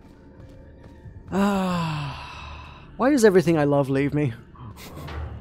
Oh, there's a snail! Yeah! Get the snail, get the snail! Get it, kill it, kill it, kill it, kill a snail!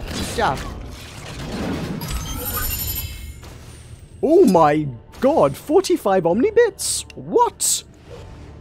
45 Omnibits. I should be killing more things. Apparently. Oh my god. Oh, I guess the stuff I killed earlier didn't count because I wasn't high enough level for them to be considered a fair fight. I mean, they weren't high enough level, rather. These are all level 50 things, so... Oh my god, hang on, I need to see if I can get more. If I can just, like, mop up Omnibits, I'm just going to spend a week doing that. No, I didn't get them then. Okay. Omnibits are one of the premium currencies that, I guess they just dish them out now. You get them for doing stuff in the world. Just broadly stuff. You'll get them sometimes for completing quests, sometimes for killing things, sometimes for... You get them for, like, as long as you're doing something that has, like, a clear and defined, you have completed the thing! Some manner of objective somewhere in the world. As long as you're not literally just walking around doing nothing, you get them. Guess who's walking around doing nothing at the minute? So they would let me buy... What would they let me buy? Hang on, let me go invisible and we can have a look at what I can buy with that.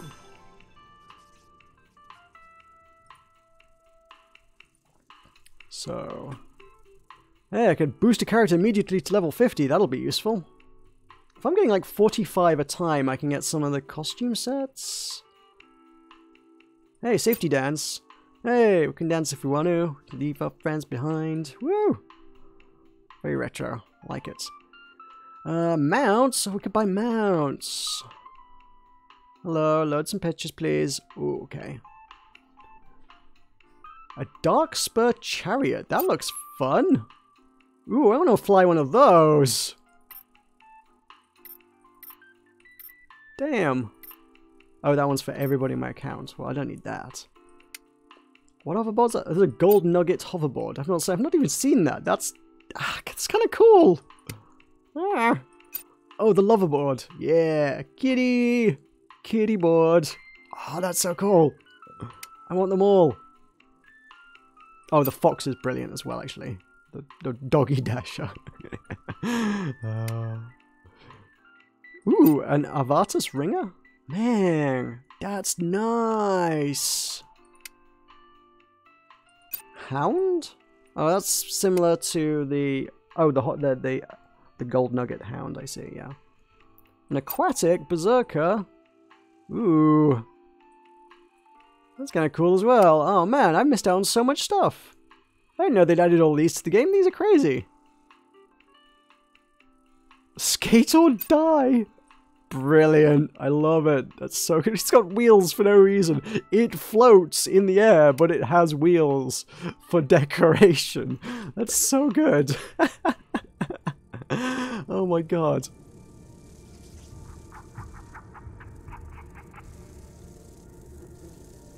Oh, the voice acting in MapleStory is actually kids, really? Wow. Whew. There is a person I've been following, like, it was Contemplate, I can't remember what their Twitter handle is now, but there's an artist I have been following recently on Twitter who mostly just draws their Final Fantasy XIV character. I probably found them through Ruenis, actually, to be honest. They probably retweeted them or something.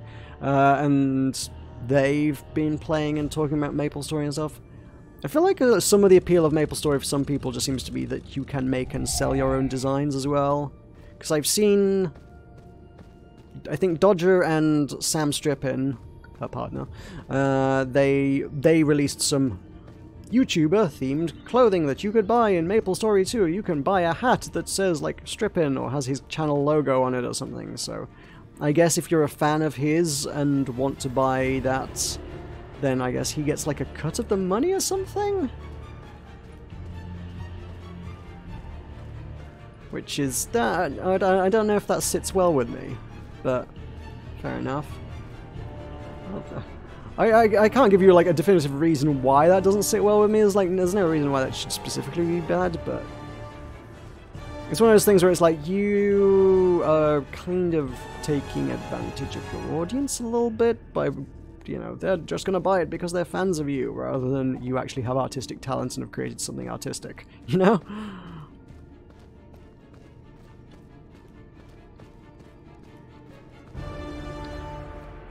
And it's also one of those things, that's one of those things that would probably annoy me, because I'd be like, oh man, I want to make something cool, but I don't know how to make anything cool. I have no talents. What do I do? I can't do anything.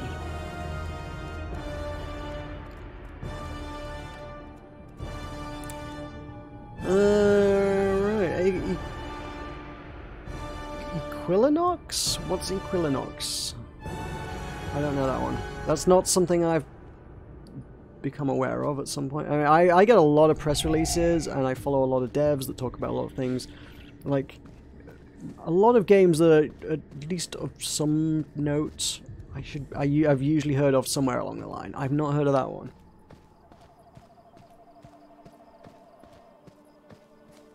Woo! Shiny and golden. It's all divine and pretty. Where are we heading? We are heading... And the next one's gross again, and then we get back into Goldlands.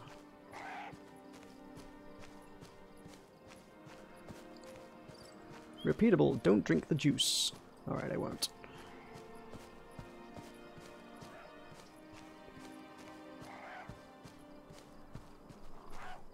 I feel like Fixer would be a good person to play MMOs with, but Fixer... I don't know, Fixer, I think, likes the idea of MMOs, but hates the idea of making MMO content. He has railed against them on a number of occasions before. He does a game called A Tale in the Desert, which is not one I'm really up to speed with. It's one of those... It's a very user-created content kind of things where the players drive the progression of civilization, and it's all very... What's the term for it? It's not procedural. There was a term for it, like, when... Emergent gameplay, that's what I'm looking for. Emergent gameplay. Yeah, it's that kind of thing.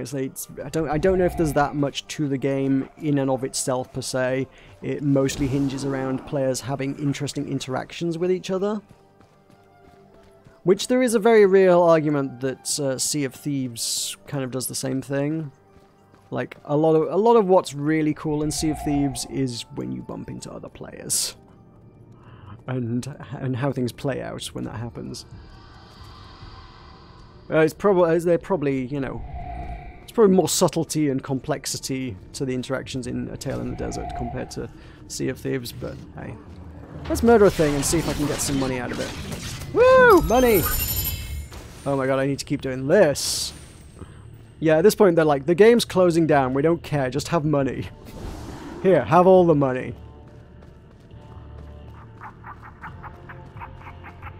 Ooh, Law! Hello, Law. I didn't know that was there. What are you doing hiding over here, Law?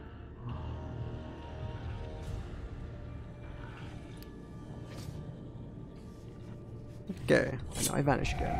I've acquired Law, and now I disappear into the night. Where corruption grows, a Mordish-written guide to dealing with relatives or beloved family pets who have become infected with strain corruption. It is not a lengthy volume. While our race has already suffered most cruelly at fate's cold hand, another burden is becoming increasingly common amongst Mordish living on the planet Nexus. Strained, corrupted loved ones, be they friends, lovers, family, or beloved pets. We can no more turn our backs to those subsumed into the strange, sickly substance than we can our ravenous brethren. So here are a few guidelines to help both caretaker and corrupted. 1. Don't touch the corrupted. The strain is a hyper-aggressive, infectious vector. Not only does it spread through skin-to-skin contact, it has been known to take a running jump from one victim to another. You'll be tempted to try to soothe your loved one with a kind touch, but don't. Not even with Biohazard level 5 gauntlets. Not even with a 10-meter Vind prod. Don't bring the corrupted home. It is natural to want to bring loved ones who suffer in disease's dreary domain back to a place of warmth and comfort. Do not do this. Worse than having to care and worry for one corrupted loved one is having to flee a neighborhood infested with purple-black perversions or become one yourself. There are few, if any, safe ways to contain the strain. Don't even get near the corrupted. This is the logical extension of the previous 2 guidelines, and it cannot be stressed enough. Seriously, if you cannot bear to be apart from your diseased darling, it might be possible to wave at them from a reasonable distance behind a flame-enforced quarantine cordon inside a hermetically sealed and armoured viewing room. Don't forget to sign all applicable liability waivers. Consider euthanasia, preferably with a flamethrower. We Mordish have a very conflicted and complex relationship with the concept of euthanasia, as we are, in the most technical sense, already dead. Yet even our fallen ravenous keep some semblance of their former selves, if significantly hungrier and more homicidal. The truth is, those infected by the strain are no longer themselves. We don't know exactly what they've become, but it is part of the unstoppable, vastly intelligent, malignant force. It is no cliche to suggest that here the kindest act is to end their suffering, and if you can't take that last step, a duly authorized official will do it for you. So there you go, there's a little bit of context to the end game that's going on here.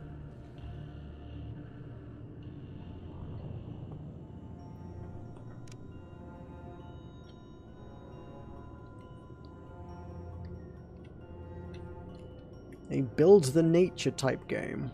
Okay. I'll probably have a nosy for that after I'm done here then. Let's see what that is.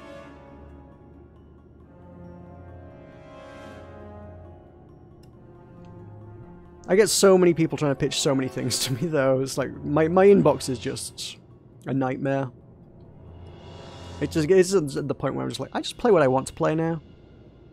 It's like, if I'm not really gunning for like stardom and fame and success and lucrative incomes off the back of this, then it kind of doesn't really matter too much if I don't play things that are big or cool or interesting. As long as I just play the things that I want to play, and as long as people want to see me play the things that I want to play, then I guess this is going to work out alright in the end.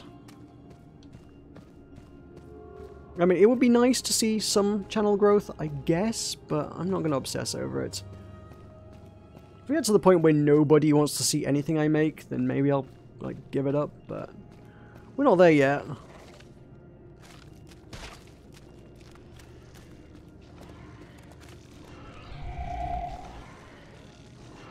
Hey, we found a town.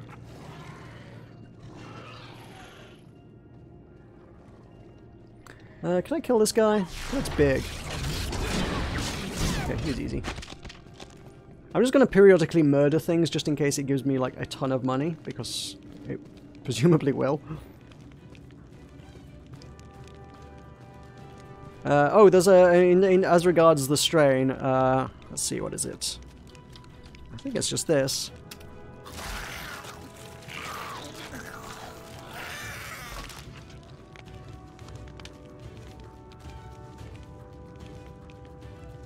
Probably one of the best emotes ever in any video game. It's just the glance around and they're like, nope, nobody saw that right. Nope, okay, we're good. Right, oh, I see. Crank me up, please. Fire, dismount. Fire! Just a quick way of covering some distance. Oh shoot, I'm still going slowly though. How long can I stay underwater? Oh, right, I've got the, there's a meter there. Hey, I apparently did it, and it got me some more currency. See what I mean about just doing the things? got me to the surface. Yeah, this is a weird challenge. Like, every so often there's like a weird pulsation thing from the middle that tries to like throw you out. I guess it's like the body of some horrific creature that you're literally just swimming through, but ew. Because it's got like a skeletal structure and whatnot going on, and like a heart or something in the middle. Awarded. How would I get silver? I haven't swum through any rings. What have I been doing? I've not hit 15. Or if they buffed this as well, so you don't have to swim through like 1 and it gives you like 3.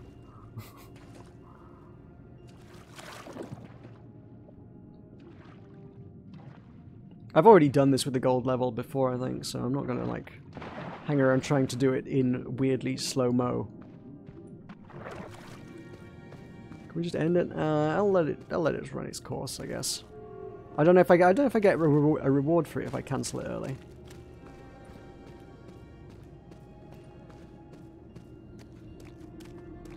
There's a weird purple water bubble. Well, it's not. It's more of a goop bubble than a water bubble. Which is, I presume, how the surface tension works, because, you know, water doesn't work like that.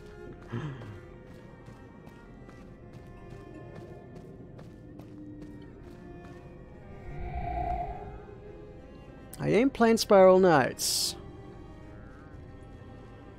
I've tried playing games with a small community as well that I could, like, grow off the back of, like WildStar, cough cough, and it didn't work out, so, like, it's a bit hit and miss.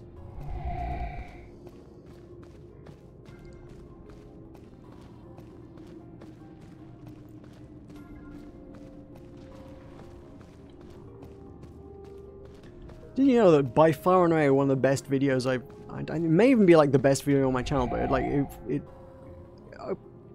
in relation to the length of time it's been out, like the best video on my channel is the one video I made on Sea of Thieves. Not Sea of Thieves, sorry, was it Pirates of the Burning Sea, rather. Challenge complete. Hey, 300 challenge points. Da da da da. Did I get anything for it? I got loot. Give me loot.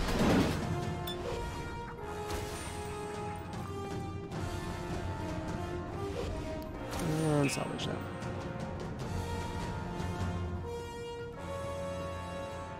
Cool. Lovely, lovely. Bunch of crafting materials. Never gonna use them, but I got them.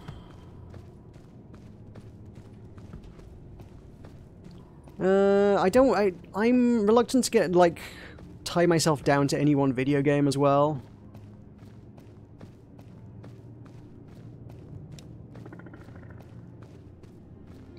I haven't talked about Twitch today. I've talked about Twitch before. Twitch for starters, I mean, I've never been particularly on board with Twitch, but Twitch these days I don't like, more particularly because it's owned by Amazon, and Amazon are, you know, pure evil. Tulkas might disagree with me on that, but end of the day, where am I headed? Where am I headed? Let's go around the long way, just to, like, drag this out a bit more.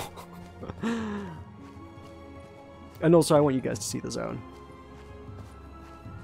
Tulkas would totally disagree with me on the Amazon thing, but I do think Amazon are pure evil. They are everything that is wrong with capitalism and exploiting workforces.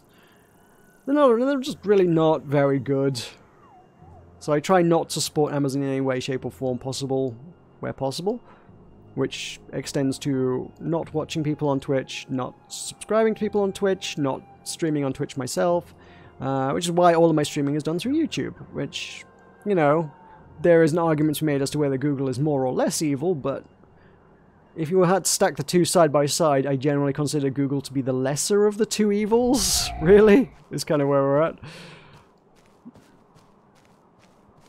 But I've never been a big fan of Twitch. There was, call it internet drama if you will, because it is, but there was a lot of crap early on when it was just starting to get big. Like, a lot of the people running it made some, like, kind of crappy decisions and stuff. Oh god, this one's big. This guy's a big guy. Oh no, oh no. I have bitten off probably more than I can chew. I don't know. Is this gonna work? Take this, take this. I think this is working. I've still got my shields up, so that's something. Is the bird attacking me or it? Oh, the bird's attacking it. Okay, bird's helping me. Go, bird. Oh god, the tentacle's doing a thing, though. Freaking tentacle, man. Hey! Oh my, holy, what the... still only 45. Okay. And some leather. Well, that was fun. That was a big guy. I had to remember how to actually fight there. So, I mean, yeah. If I ever get to the point where I have disposable income, I will support people through YouTube more than I will support them through Twitch. I will watch people who make things on the YouTubes. There's a lot of people like make their Twitch content and then upload it to YouTube anyway, so that's fine. I'll watch it on YouTube later. That's fine. I can't say I really watch much streaming on YouTube at all. I don't really know anybody who does stream on YouTube.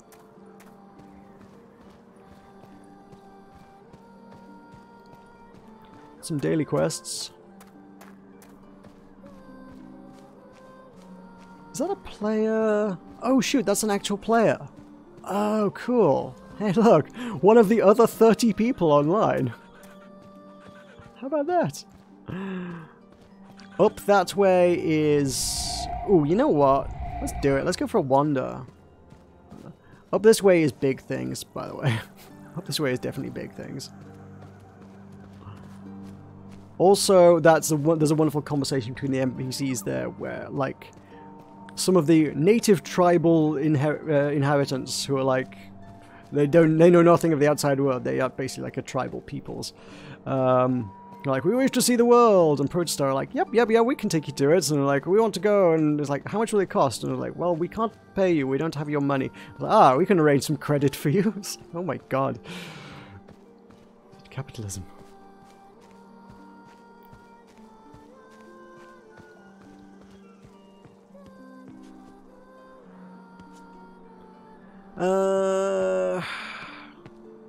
What else is there to talk about? I want to go back to the MMOs because I just want to ponder what there is and what we can do.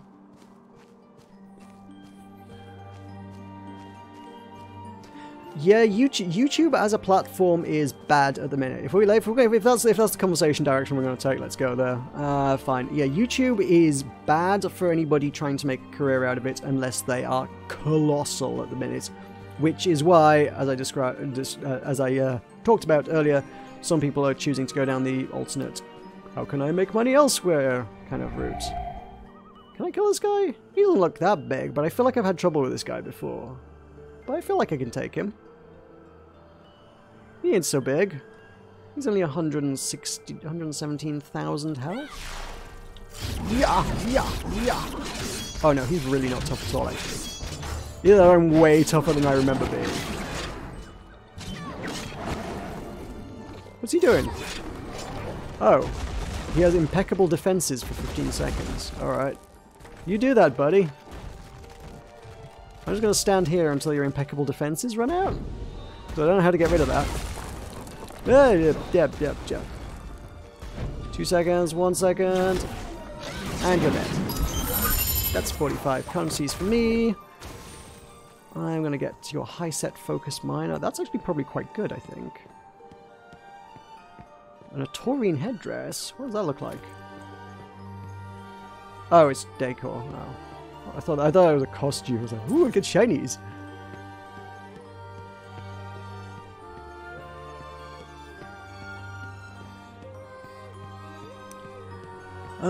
So yeah, the demonetization thing basically applies to if they consider anything to be remotely controversial, so... And they pull out from your tags and titles more than anything else. All the things that have been demonetized for me is... You know, actually, it's not universally true, but like a lot of the hashtag Team Suicide probably, I guess, the algorithm goes, oh, this video must be about suicide. They're talking about dark themes. We can't be allowing the kids to look at that. The advertisers won't want to be associated with videos about suicide. Oh no, this is a bad video. And I'm just not allowed to run ads on them. But that doesn't always happen, only sometimes. Secret Hitler almost universally gets demonetized because it's Hitler. Don't talk about Hitler. The copyright is... It does seem to get worse as time goes on. But, I mean, like I said, the Do Not Feed the Monkeys was horrific for it. But Jesse Cox was recently talking about it again on the Co-optional podcast. He mentioned that apparently if you fight them these days, almost without fail, like pretty much every time, if you dispute it, they never actually follow up. They never respond. They'll just ignore it for 30 days, basically, and eventually you get your video back.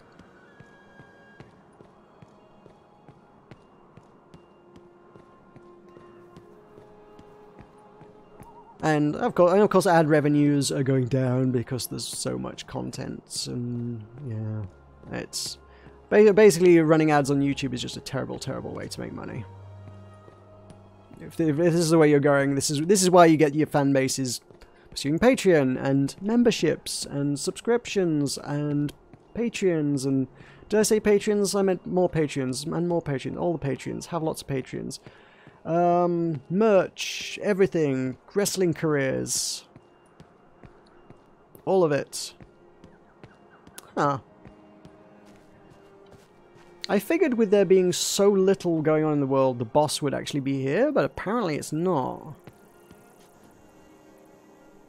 There's a giant phoenix that spawns here, and it's a world boss, and it requires like 40 people all to fight it at once. And this is a PvE server, so you usually get both Dominion and Exiles fighting it all at the same time, because we just can't hit each other. As simple as. I imagine it's crazy on a PvP server. But like the idea of getting enough people together to do the boss in this day and age is like also pretty mad. Oh well. A lot of babby phoenixes, but we're not really bothered about them. You can also automatically summon the boss by placing 75 progenitor access particles into the data cache. Do I have any of those? I don't know if I have any of those. I don't remember what they look like.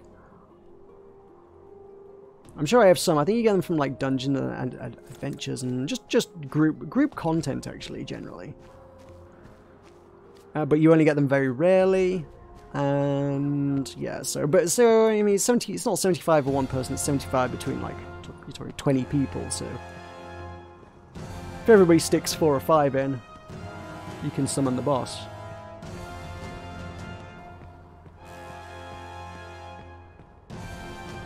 So Wizard 101 is a name that rings a bell, but I would have to have a look to see what on earth that was.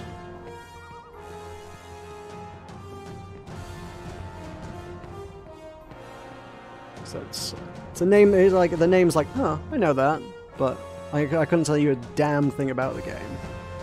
And videos posted getting 10,000 views doesn't necessarily say anything about the community or like how much traction a newcomer could get, or I guess it means there is an audience out there for it, clearly, and there's some people doing alright out of it, sure. But my approach has never been to make good content either. I've never been like, look at I'm providing a unique service describing these features of the game in intricate detail that nobody else has done or can do. I just walk and talk. Dexter, hi. It was good. It was a good game. WildStar was a lovely, lovely game. The artwork is phenomenal, which is the whole reason that this series exists, because it's literally just walking through environments that are gorgeous. The story was good. As far as MMOs go, it was a good story. Like, most MMOs don't have anything really super compelling to them. There was never really any interesting overarching narrative. WildStar kind of did.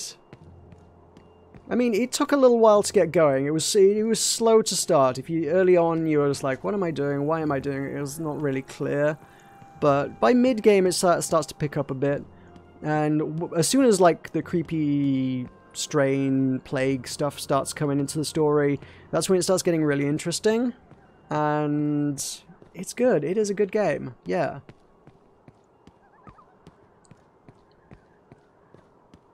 And the gameplay was solid. I enjoy the combat in this a lot. The group stuff, they were trying to cater too much to the hardcore, really. Oh, that was the whole thing. It was like, we're hardcore, rawr! They had a trailer that was literally that. It was like, WildStar, hardcore, rawr! WildStar, hardcore, rawr! It was pretty much the whole bloody premise. Basically, the idea is that nobody else makes hardcore games anymore. You guys want a hardcore game? We're hardcore, rawr! And actually, you know what? Turns out, nobody does want a hardcore game. Everyone says they want a hardcore game. Nobody does. Which is exactly why World of Warcraft isn't hardcore anymore, because actually, if you cater to that audience, nobody plays that content. The original endgame dungeon from Vanilla WoW, I think there's some crazy statistic that I recall here. It was something like 0.1%. I don't know if it was 0.1% of players or 0.1% of level 50 players. Was it level 50 or was levels? No, level 60 would have been the first level cap, right? Yeah. 0.1% of level 60 players, I think, was the statistic, actually ever saw that dungeon. Because Vanilla WoW was hardcore. And yeah, this game was like trying to cater to that audience. But that was a stupid idea because I mean they remade that dungeon, Naxxramas, in Wrath of the Lich King because they were so disappointed that nobody ever actually got to see that dungeon. They were like, oh man, nobody got to see this. Let's use it again so that people actually get to play this dungeon. And it was the first dungeon of in the era of WoW where things became less hardcore. Money!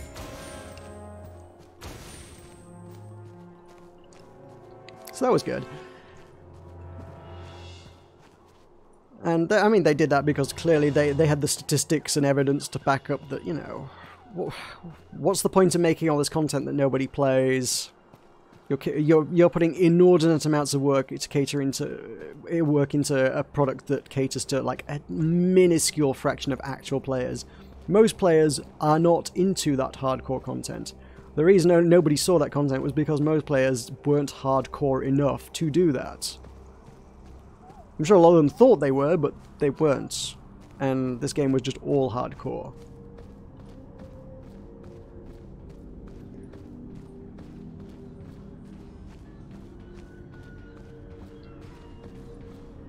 See, I didn't mind the combat in WoW. I quite liked the WoW combat, but WoW was by and large, for me, and I think for a lot of people, way more about the community than it was anything else.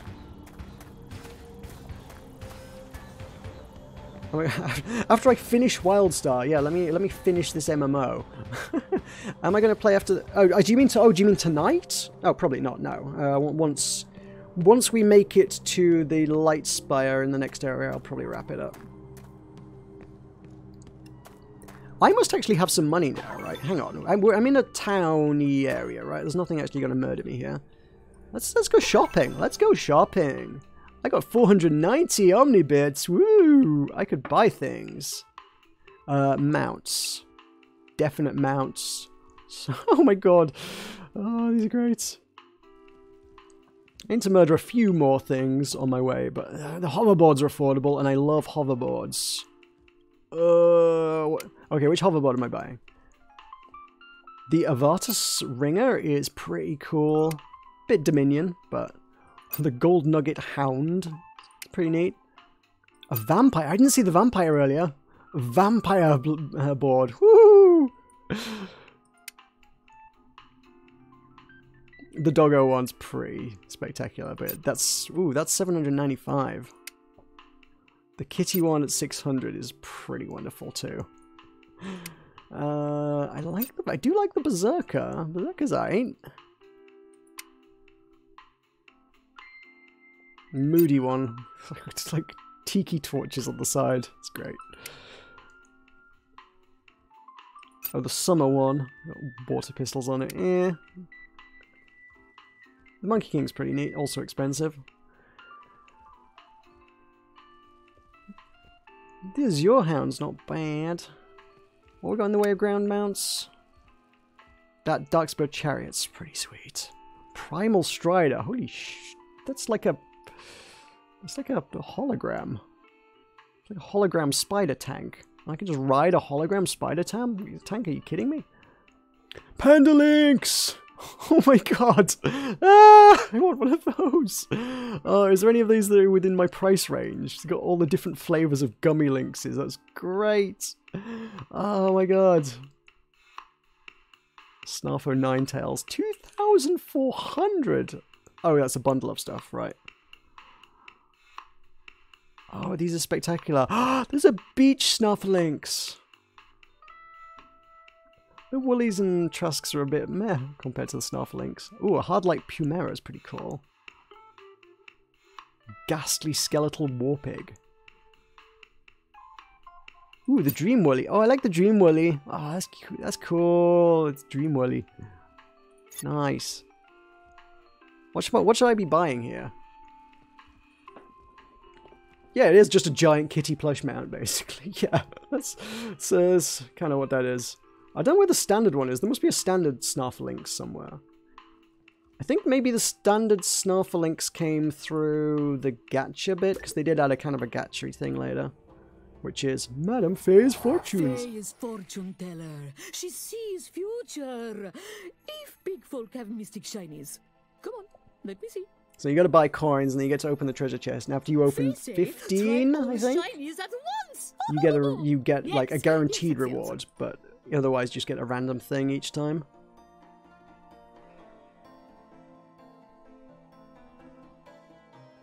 Bag of Omni bits. What are big folk waiting for? Big folk may see what fortunes are there to find. Now I think I can also buy gacha coins with Omni bits. I think that is literally how you buy the gacha coins, actually. Consumables? No. Keys and current currencies, right. Yeah, fortune coins, there we go. So I could buy... how many have we got? No, I could buy 9 fortune coins with my current Omni bits. Or I could just keep saving up for a 27 pack at 9.15, which actually would be really easy to get to. That'd be pretty fun if I like just hung around and murdered things until I could like gacha like mad.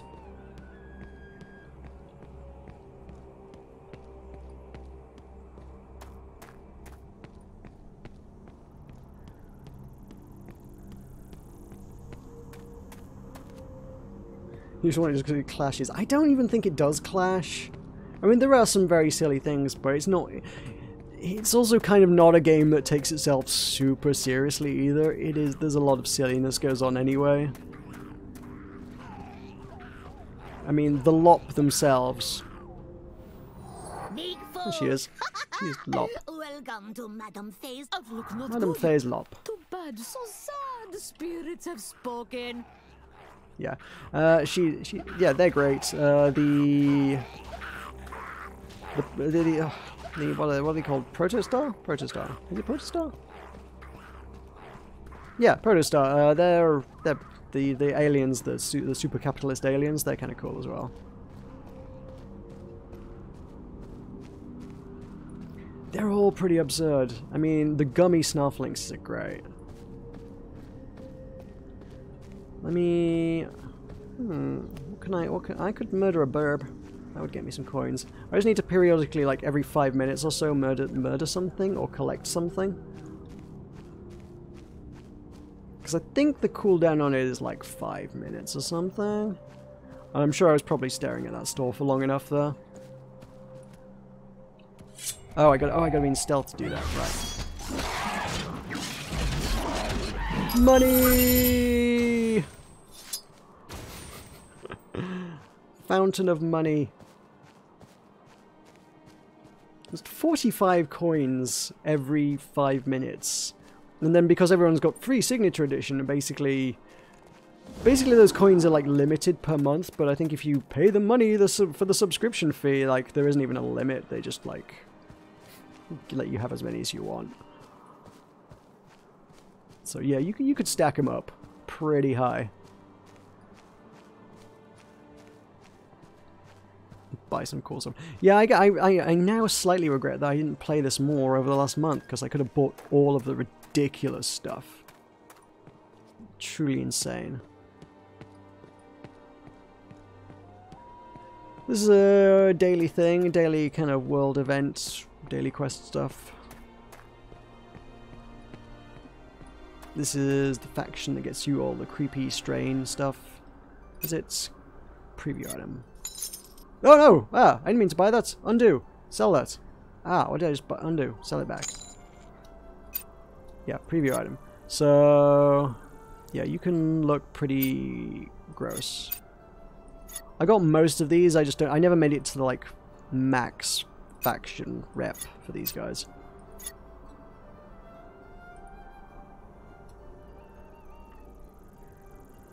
Oh yeah, max faction rep lets you buy cool bright purple dyes and buy some fancy hoverboards, which I...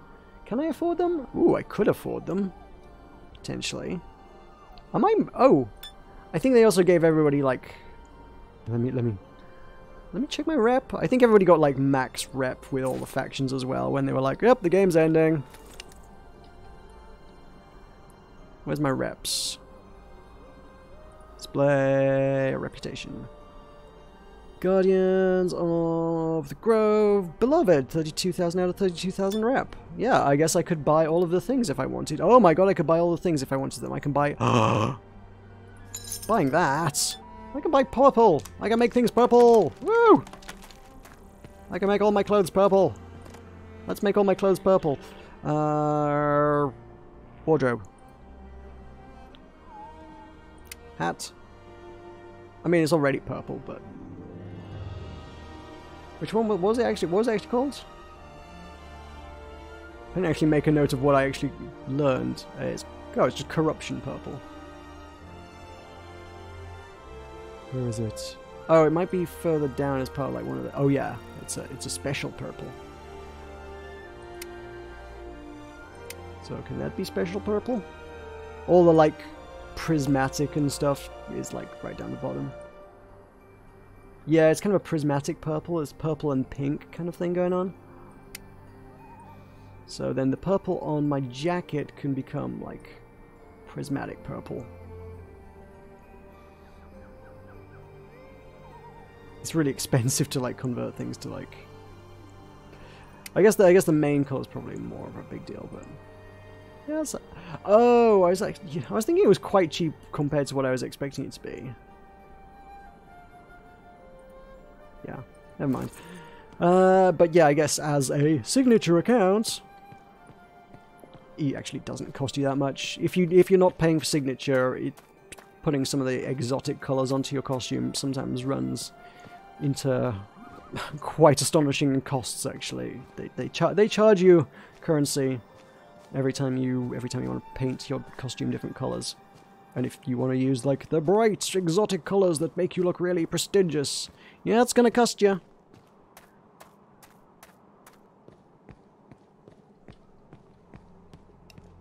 Purple out of 10 would purple again. It's a good purple. It is a good purple.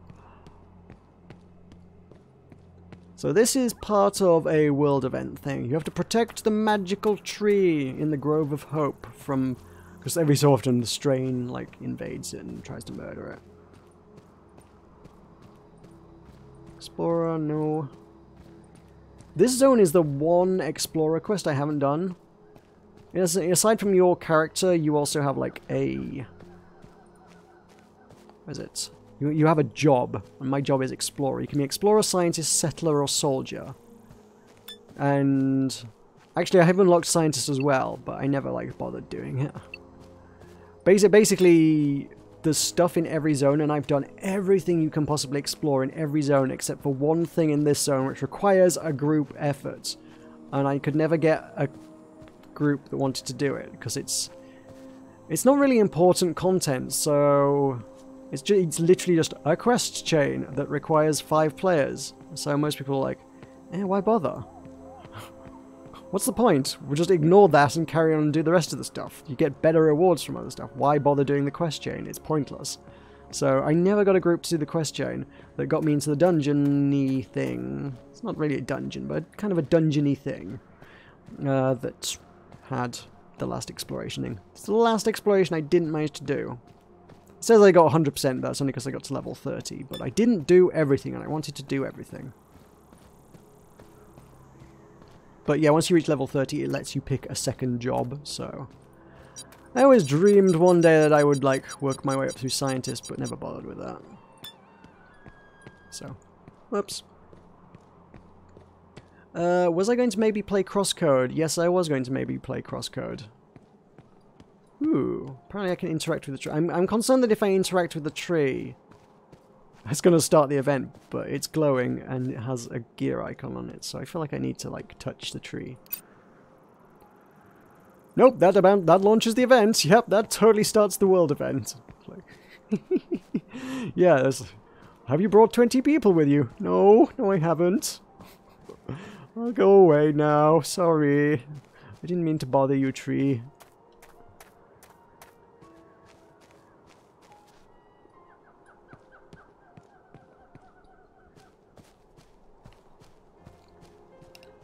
Crosscode is... Crosscode is... I don't know. It seems like it would probably be quite a long game, I think. And... I'm just wary of overcommitting to something that's going to take me a really long time.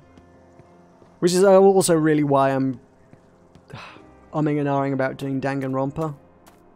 As much as I love the series and absolutely want to play 3, and oh god, it's on sale at the minute, it's one of those things that even if I stream it multiple times a week, I'm probably going to be at it for months. And if people are... Oh, not allowed to stand on the blue bits. And if people aren't super on board with, like, watching it all the time, I guess I could just abandon the series, sure, but... yeah. It doesn't feel good to do that, you know? I don't like abandoning series. Especially ones that are, like, very clearly unfinished. But something that's got a, like, a defined story would be. Plus, like, the stress of all that voice acting. It's just, like, a lot on my plate.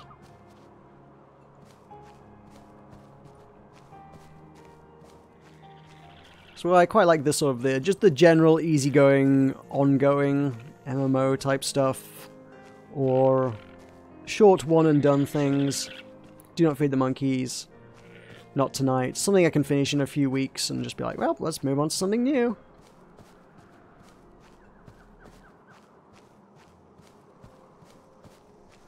I'm not so bothered about it. It's not that I think it doesn't have an end or something. It's not like I think it's going to go on forever. I wasn't expecting that. I mean, clearly I play MMOs. I'm not too bothered about games that don't have an end. It is just the fact that it would consume so much of my bandwidth, I suppose? I don't know. I only really practically stream generally like 3 times a week. One of those is kind of reserved for Worlds Adrift, which means I'm only going to be playing somewhere in the region of 6 hours of any given game per week. Fine, if a game's like 10 to 15 hours long, I can probably chew through that in 2 weeks. Fine, that's easy. If a game's 60 hours long, oh boy, I'm going to be at this for the next 2.5 months. I hope everybody's okay with me only playing one video game for the next 2.5 months. Nobody had better release anything else interesting in the next 2.5 months either.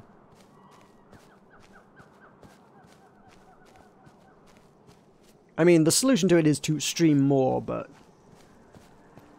I do kind of appreciate having some time to myself to play other things. I kind of like evenings where I can just be like to other friends, like, do you want to play Sea of Thieves, or gotten a little bit into Destiny 2 now as well. What is coming through the transmission? Siege of the Lightspire! We got trouble! Yes, let's go to the Lightspire! That's actually where we're going anyway, so sure.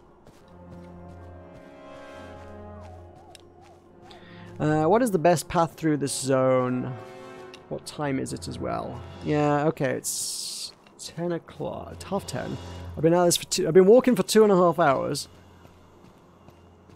I should probably head more directly there than I would like. Part of me would like to like go and do a loop of the Black Focus as well as, and then head to the Light Spire, but that's kind of this is actually pretty high level stuff. This is the last zone. This wasn't even in the game when at launch. This was added like after launch as end game stuff. This was aimed at players who were already level 50. In fact, so was Blighthaven for that matter.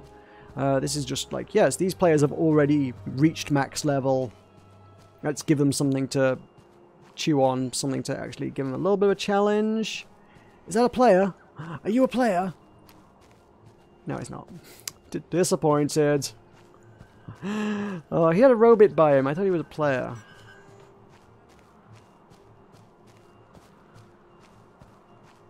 Boo. The problem with like only like playing little bits of it from time to time is then I'm like spreading myself even more thinly. Anything else I do play, then I've got even less time to commit to it. So anything else I'm playing, I'm only like playing 2 hours a week. Nice. Got a chief for getting so many Omni bits.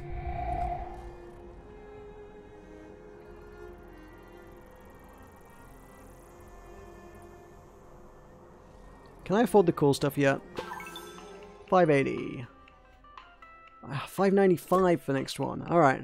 Remind me to kill something in 5 minutes time, and then I should be able to buy, like, a gummy Snarflinx.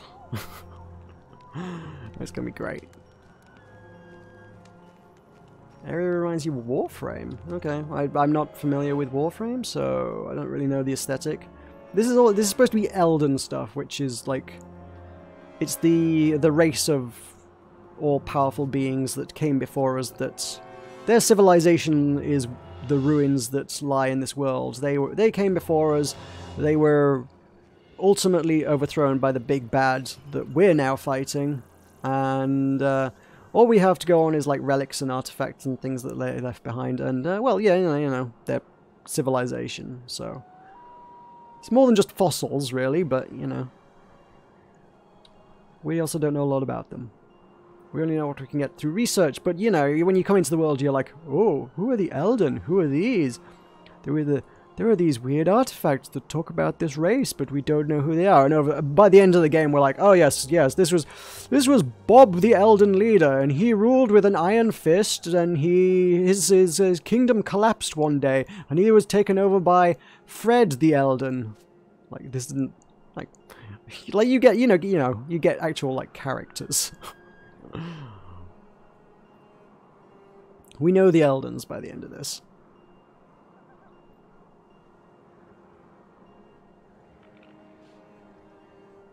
I want to play a spicy new game. What Crosscode? Is that how spicy is Crosscode? Hey, got the thing. Triple kill. Alright, let's go shopping. What am I buying? What stupid ass mount am I buying? Because it has to be stupid ass. I mean, oh man, that chariot is great. Oh, do I want it in black or white? I kind of like the black one. White one's cool as well. Because it's white and purple, honestly, but... Are there any others? Just ride on a giant spider tank. Just can ride a disco ball. Oh my god. Just because you can. Oh, it comes with the Go-Go Gear costume as well. Ooh, okay. Chariots of the Krog. Oh, it's like hot pink and purple. That looks pretty great. Yeah, I kind of want that. I really want that. 790. Oof. But I can get a Rapples Gummy Links, or a Lop Fruit, or a Bingberry, or a Concord.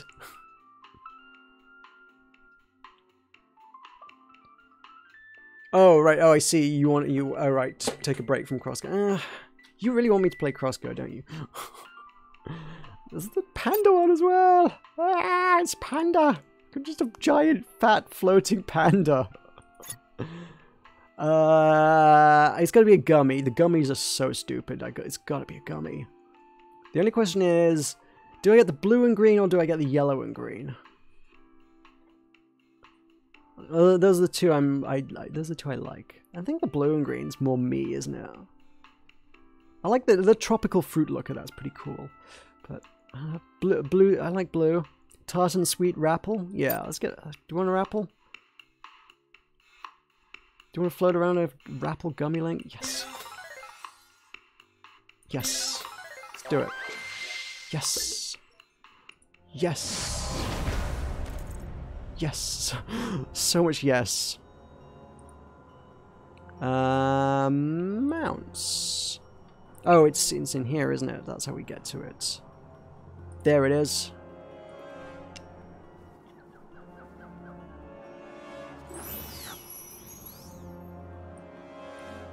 Where even am I? Am I in it? Am I in the gummy links? I'm not here anymore. Have I become the gummy links?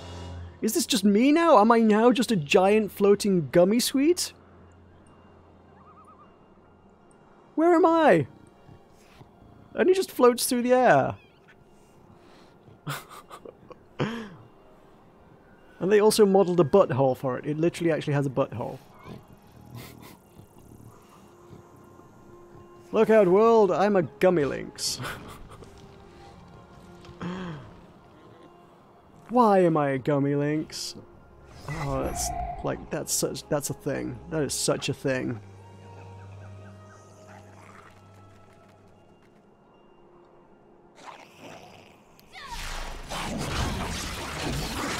More money!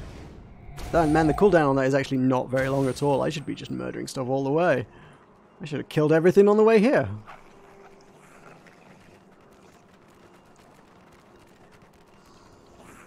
Yeah, at some point I need to sit down and like consider my schedule and like whether I can or should. I just want to, I just want to make time for like other friends and stuff like who want to play games. Like basically people. Illuminati, hello, hello. Other people like to play, like I say, with Destiny and Sea of Thieves and stuff. It's like I would like to actually play games with other human beings from time to time. And if I'm streaming every night, then suddenly like I have no social life. If one considers online gaming to be the best social life I have at the moment, then I'm like essentially getting rid of even that in favor of just going all out on streaming. And I feel like going all out on streaming is only really a useful thing to do if you're genuinely trying to make a career of it, if you genuinely think you can. I don't know. But then maybe I would get some traction if I streamed 5 days a week instead of 3. Who knows? It's a tricky balance to tread. I don't know. I mean, I was saying earlier I want to play Monkey Island. More money. Fine. I'll take it. Triple kill. And some meat. Choice meat.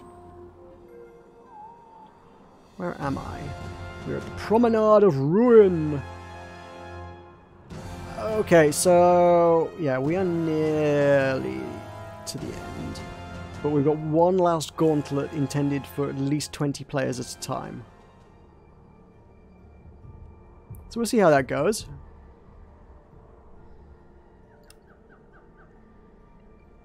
Promenade of Ruin. There's a creepy ass spider garden over there as well. Tainted gardens full of spiders. Oh yeah, there's a world boss. He stomps up and down this sort of middle bit. Gargantua. Somebody has placed 3 tokens in, and they will stay there forever, honestly. Like the player who put them in might not ever get to do Gargantua off the back of it, but they put the tokens in. As soon as a grand total of 75 tokens rather have been put in, the boss will just be like, "Hello guys," and get murdered by 20 people. Augmentus teleporter. Where is this? Oh, this is the teleporter? Wait, what? What is this and where does it go? Why is there why is there just a giant ass teleporter here that's marked on the map? No? I don't remember this or what this was for. Oh, unless the Augmentus teleporter is where Gargantua pops in? No. Maybe? No. Maybe?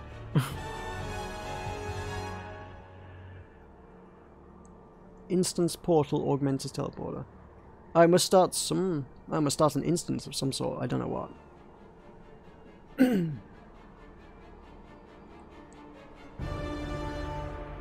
Well, I mean, the amusingly entertaining thing is that actually it wouldn't take you terribly long, as far as it seems, to claim 1,950 tokens and instantly bump a character up to level 50. If you were to start playing now, you could probably be level 50 by tonight, by the end of tonight.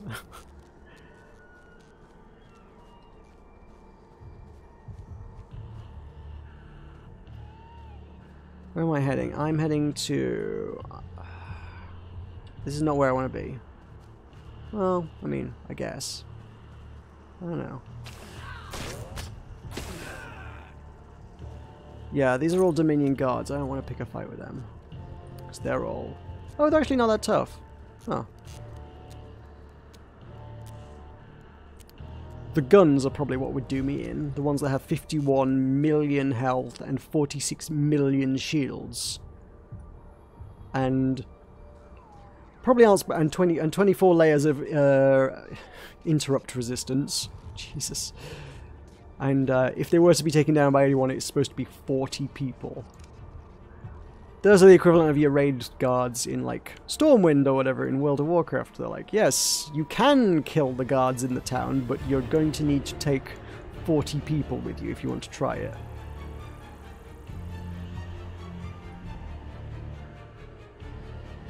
You need 5 players for your quest thing. Oh, you mean to finish up the thing? No, that's quite alright, don't worry about that. Plus, like, you would have... Plus, I mean, you would get to, like I said, you'd get to, like, level 10 or something. Immediately hit the ding and ding up to level 50.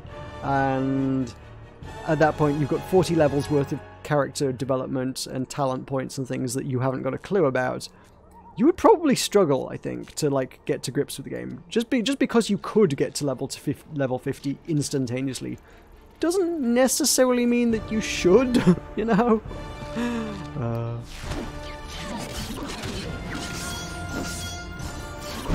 Double kill.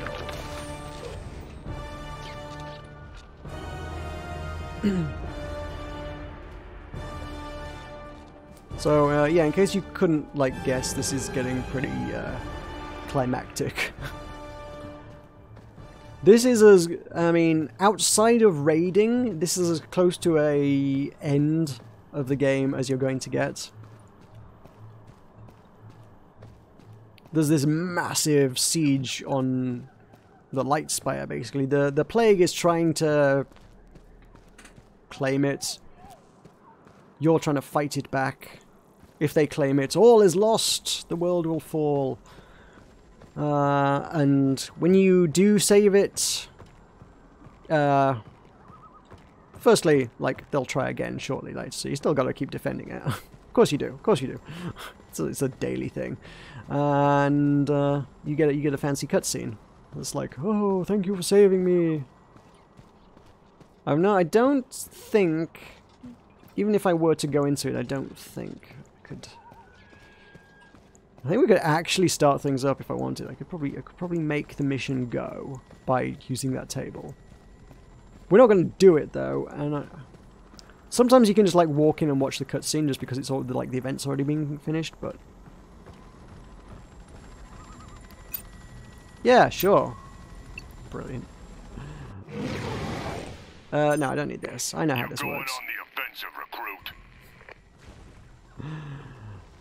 Sorry, world. I just started the... I hope everybody was ready for this. Yeah, this is supposed to be like 20 or more people are supposed to all coordinate their efforts to attack this all at once. You cannot solo this. And now we've got 1 hour to complete it. Whoops. I mean, the first one is like this kind of cool bombing run thing that you get in the plane and like blow up these crazy the things with the arrows over them. These, what are they? Grim worms. No, I didn't get any money for that one. So yeah, you gotta fly over and bomb them, but they've got like targets on their back, but the targets like grow back. So if people don't totally coordinate their efforts to like all murder it at once, if you don't have like 3 or 4 people flying over each of them in rapid succession, then yeah, it just kind of doesn't work. Double kill. Oh man, can we not get past the grim one? I must be. This has never stopped me before. Hang on. We're gonna get past the grim worms.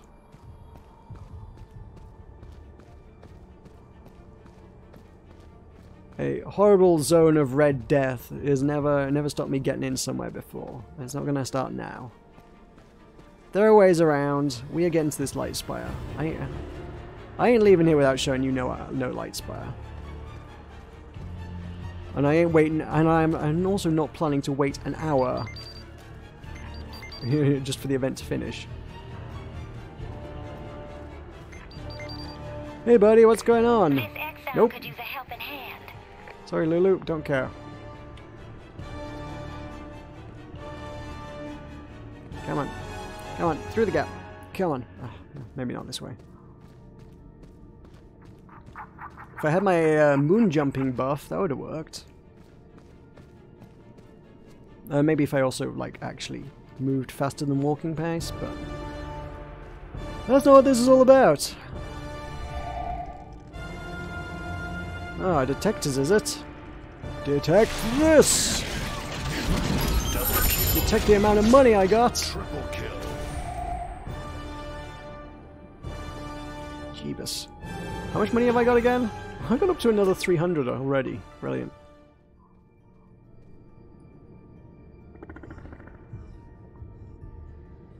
Oh, there's more? Oh, there's barriers everywhere.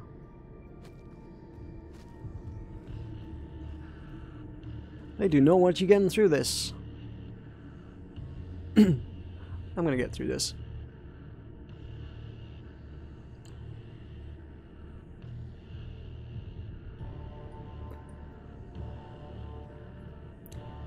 So yeah, to go back to the what to do next on the channel thing, there's a lot of things that I've said I wanted to play and that are still on my to-do list that I really should play. But then some of them I don't think are good streaming material. Some of them I don't think are good streaming material, some of them I think are just going to take forever. And some of them I kind of just like, you know what, maybe I should just play it for myself. It doesn't have to be for the internet, you know?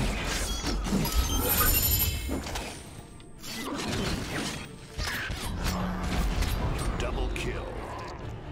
I think I can get over the top here.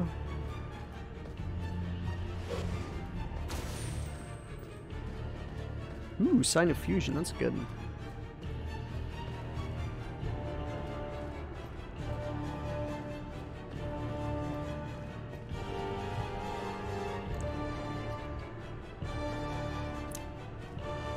Okay, right, I think we gotta run. And we gotta use something that gives us some speed. Woo! There we go.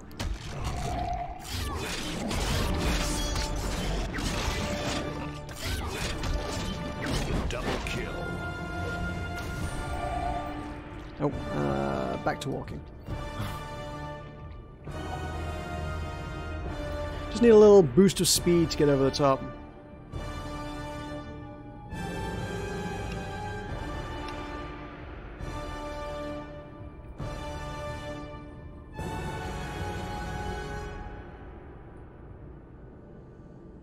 I'll have to have a look at MapleStory. Maybe that's something to do. I mean, part of me's been toying with the idea of just having like a regular sort of MMO stream slot some point in the week, like MMO Mondays or something. but also like put it to the Discord channel as to like, what MMO would you like me to play this week, and give you a few options.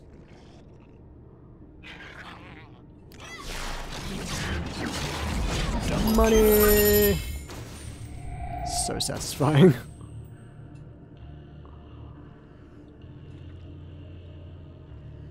Oh, there's more to get past. Ugh, I don't remember all these being here before.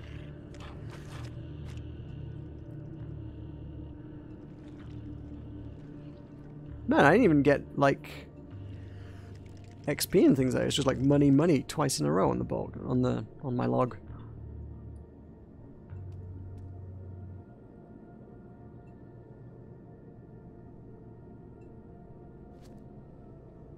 MapleStory, I never got, like, the impression was, like, a super, like, I guess, traditional MMO. Like there is a group content. You need to get together and do a group for a dungeon run. It never, like, seemed like that. I think maybe just the fact that my awareness of it was, like, people making hats and stuff for it, like, just all people making creative stuff. Like, I made a t-shirt, I made a hat, I'm selling it in the game. I was like, okay. I don't know if I guess I felt like it was like a cutesy Second Life kind of thing, I suppose, if anything.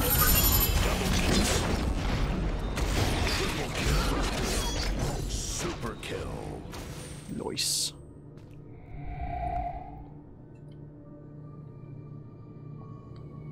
Yeah, I think this is the area where there should be some big bad boss dudes, but again, you're supposed to have 20 players here. And you need to have killed the first bit, and we've not killed the first bit. And then there's a resource gathering second bit, I think. Oh no, you have to like do a sort of a holdouty defend against waves of things for 3 minutes whilst we arm and detonate a bomb to blow up some stuff bits. It's like 4 of those. Then you have to go and kill 4 mini bosses. And then finally, oh, there he is. Oh, I don't know if I'm actually going to get to... Oh, am I not going to get to the Light Spire? I got to get to the Light Spire. I can see the Light Spire. Look at that thing. That's pretty, actually. That's really pretty. Even in silhouette. Yeah, there's this guy. This guy's stopping you get to the Light Spire. Mr. 9.7 million health Dreadwatcher, which is actually less health than some of the guards had in that town. But, like, he's actually supposed to be fought quite regularly, whereas the guards are not supposed to be fought at all, really. I have actually fought, because it is a public thing and anybody can jump in, I have fought Dreadwatcher a few times. He's pretty nasty. And right now he's super nasty. He's got a big old blotch of purple around him. Red on, he's on a purple. Everything's purple. There's a big blotch of red around him. How tough are these guys? I thought there was more tough stuff around here. These actually aren't too bad. I'll probably murder this guy. Get me some more money. Nice.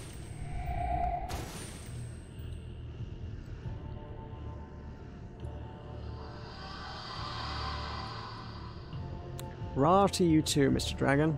Mr. Horrible phage dragon thing. Excuse me. Right, we are almost over this. I wonder if I can... Oh. Okay, this is going to be tricky to get over. I wonder if my Snarflings could help. Or if I went back to base, I could get the jumpy buff. Get over things with the jumpy buff. Okay, how steep is... Oh, this isn't as steep as it looked. It looked steeper than it was.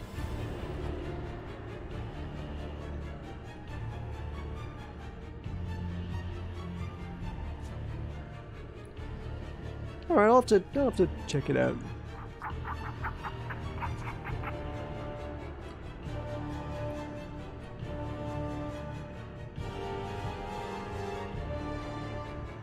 Let's just, yeah. Oh no, oh no.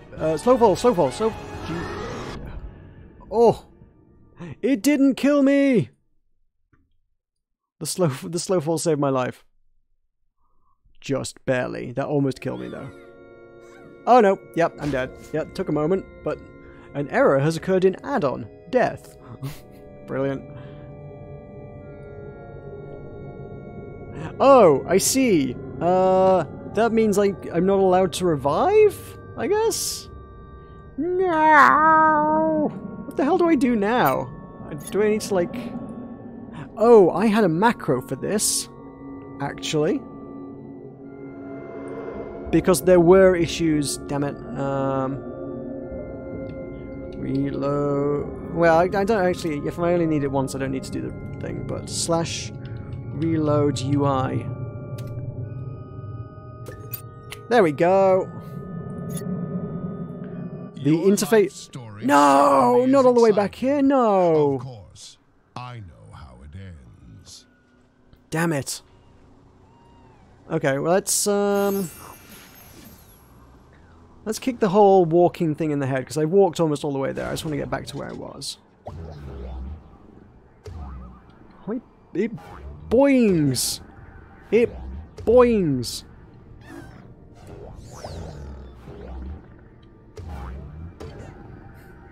This is great.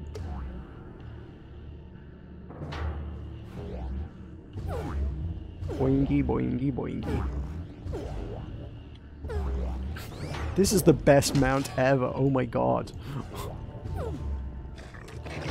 Boing, boing, boing.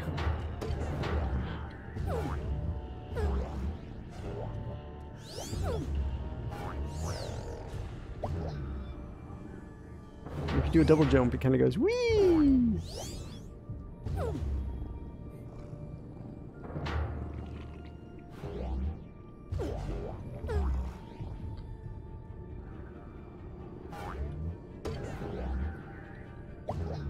See, I mean, I guess when I was thinking of like offering up a choice of MMOs, it gets difficult when half the MMOs I would like to cover have like closed, but I would not offer Spiral Knights up as a choice because I don't want to play Spiral Knights, frankly. WildStar would have been on the list whilst I was pondering it until all this nonsense happened.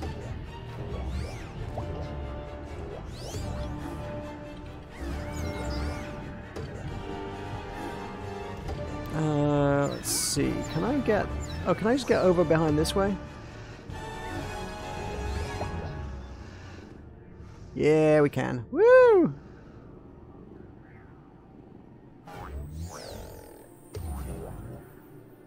Yeah, that was actually way easier.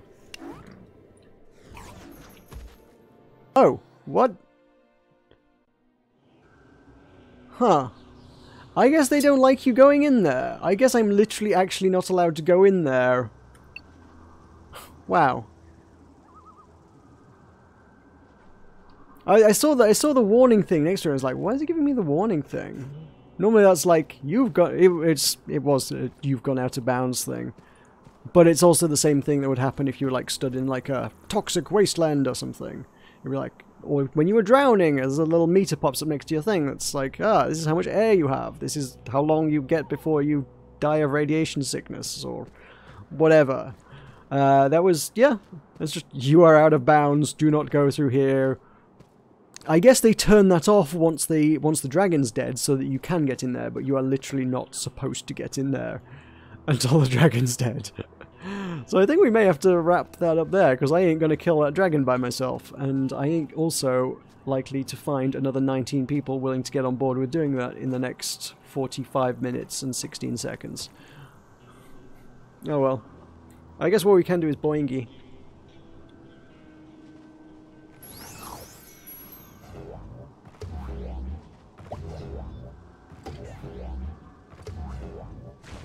So cool. I can do one of the bombing runs. Let's do a bombing run, actually.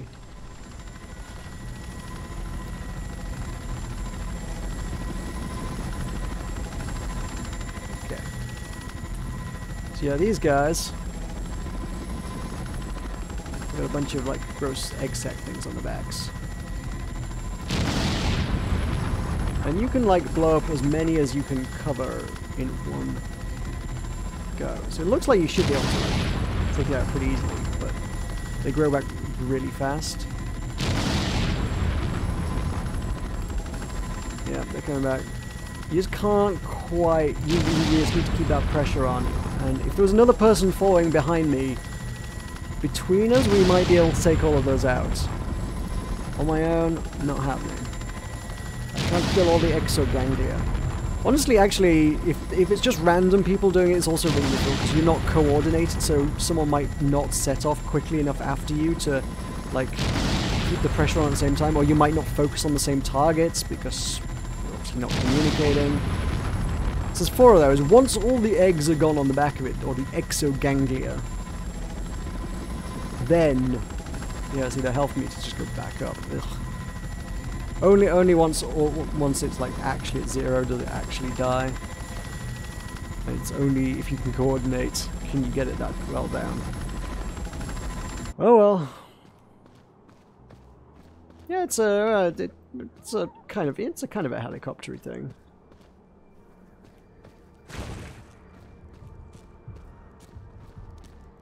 Need to go kill this guy for money. Yo. Yay! Joyous currency. Where are we at? We're up to 570 again already. In fact, I think it was that not no 590. I wonder how much is it for another boingy. Not that I really need more than one boingy in my life, but just the fact that I've already got enough to buy another one is just wonderful. 595, almost. Man, if I want any of these things, I can just have it. I wish I'd known, like, sooner than 3 days before the game ends, that I could just have whatever I wanted in the game. I gotta have me a Darkspur Chariot. I gotta have me a purple Darkspur Chariot. Where the heck was the purple one?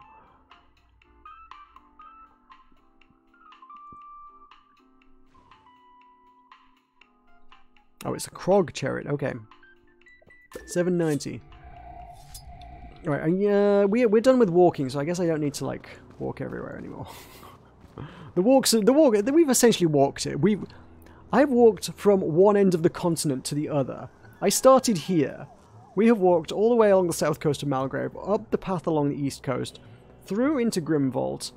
In Grimvault, we walked around the wall and up the left-hand side. We could have seen the right-hand side as well, but it's much the same. Through Grimvault, we wind up heading north into Western Grimvault, which, if one doesn't take time to go around the Phage Labs, is not actually that big a zone, so it's reasonably quick. Blighthaven's pretty, and also creepy, in equal measures.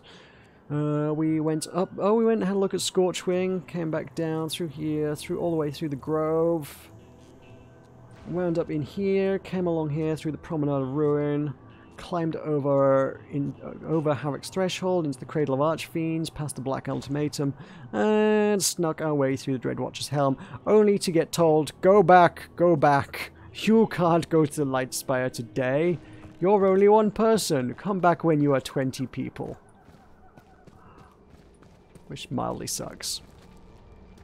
I wonder what, you know what, a little bit of me actually wonders what would have happened if I hadn't triggered the event before I did it. Would it have let me in? Am I only not allowed in because the event's going? Triple kill. Oh well. Oh, go to the bench. Ooh, that's a very good point, but I can't earn Omni bits if I go to the bench. Right, map. The thing is, I fully expect actually... Where is it? We want to be Algarok. I actually fully expect there to be a bunch of stuff going on in Thade at the end, so I would like to be on the bench at the end, but the end's not till Wednesday, so there's time to hang around in Thade before then. But, yeah, okay, fine, let's head on over to Algarok. What's that? Algarok? Demon Claw Pass, 1 gold to get there, that's fine, that's nothing.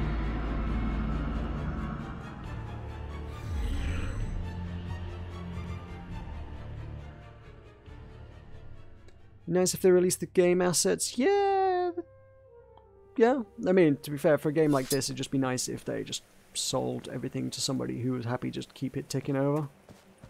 Hey, he's got a mission I can turn in. Don't just stand there. Get job owning. I'll build a camp. I'm not going to build your camp.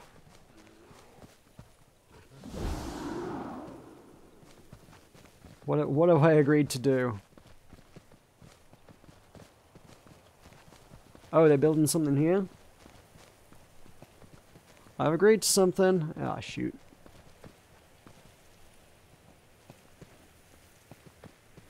Oh, he wants supplies. This looks pretty built. Return supplies to depots. Fine. I can probably do that.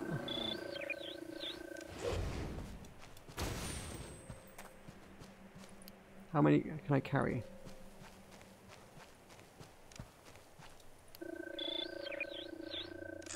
It's decidedly non-threatening at this stage, I'll be honest.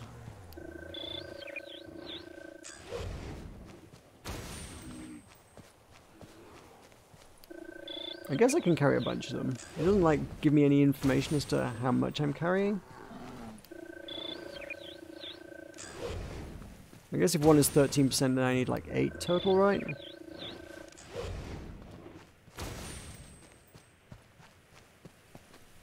How many have I got? I don't know.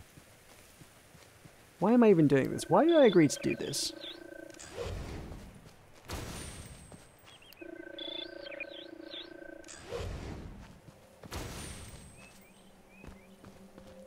Got your things.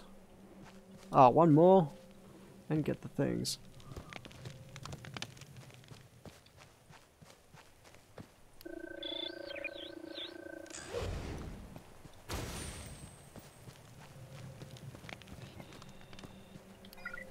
Hooray! Oh my god. I'm not going drilling for you. Screw your drilling. Nope, nope, not happening. Nope. I want no part of this.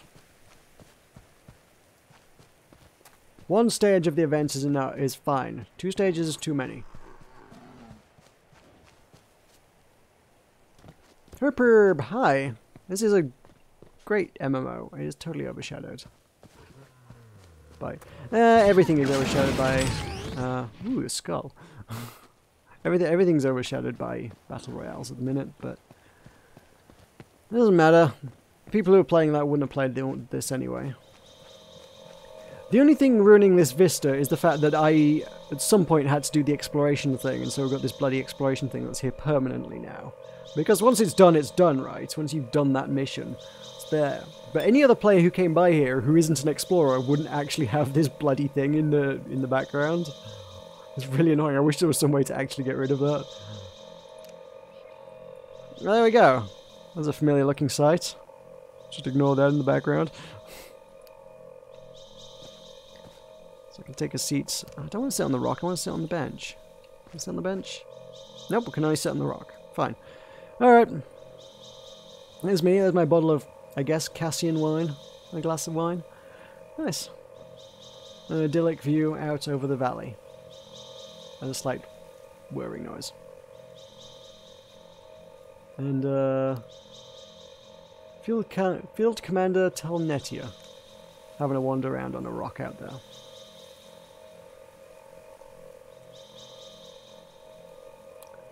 It's a lovely spot. It is a very, very lovely spot.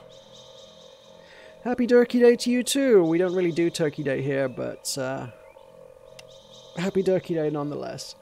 I have been good. How have you been? I've just spent 3 hours walking from one end of the continent to the other. But we did it! It was good. Hey, the only other 2 people online are chatting to each other in the global chat. I think the global chat they implemented quite late, I guess, just when it got to the point where it's like, yeah, there's not enough people together at any one time, let's just turn the entire game into one chat. It was a good trek. I did the kind of the end game bit. You start here about level 42-ish, I guess. And by the time you made it up to about here, you're level 50, and then these 2 are kind of end gamey bits. So I kind of went, woo! And wound up here. It was fun. And now I'm sat on my favourite bench with my favourite glass of wine, looking out. I don't know why this is here. There's someone, like, I don't think there's anything like this anywhere else in the game. I've not found anything like this, and I've explored, you know, quite a lot of it. You guys have been with me for a lot of my explorations, at least in video form. So, yeah, I've wandered a lot, and I've never found any other bit where they've just put a bench on top of a cliffside with a bottle of wine and a fantastic scenic vista. I mean, there are some great scenic vistas, but never like a bench with a bottle of wine overlooking it. This is just something totally else. It's great. I love it. It was just kind of one continent, really. Just the end game continent. The Dominion continent's a bit fractured. And Wilderun is, well, that's sort of a level late 30s, early 40s kind of zone, I think, if memory serves. Does it tell me anywhere? Don't know if it does. Yeah. Either way, yeah, there's where are the towns? Yeah, I think this is I think Fool's Hope is the Exile town, Fort Vigilance is the Dominion town. And then you kind of meet around here and it all just plays out around here. And then you can see the purple starts coming in. This is actually where, like, the real, like, strain story really starts to, like, make itself known. Which is kind of good. Yeah. So that's not connected to anything else, so I couldn't have really wandered around that very well. I did wander around it once, like, in and of itself for a WildStar walk, but we couldn't do it as part of a continent. Alazar's all pretty connected, to be fair. Everstar Grove there is an instance connecting Everstar Grove to Celestian, but interestingly enough, yeah, you have to go through like a portal to get from there to there. There's no just way to just walk from one to the other. But at the same time, this coastline you can walk around because I did over the course of like 2 months. Like I did one Algarok walk where I walked to here, and then I was like, hey, we can keep going. And then the next walk I did was just like all the way along this coastline and wound up back in the starting zone, which was pretty awesome. I love it. So it's all clearly part of the same landmass. So why they couldn't have just put like a tunnel through there? I don't know. Why you needed an actual portal is a bit weird. Because I can walk from here to here. But hey.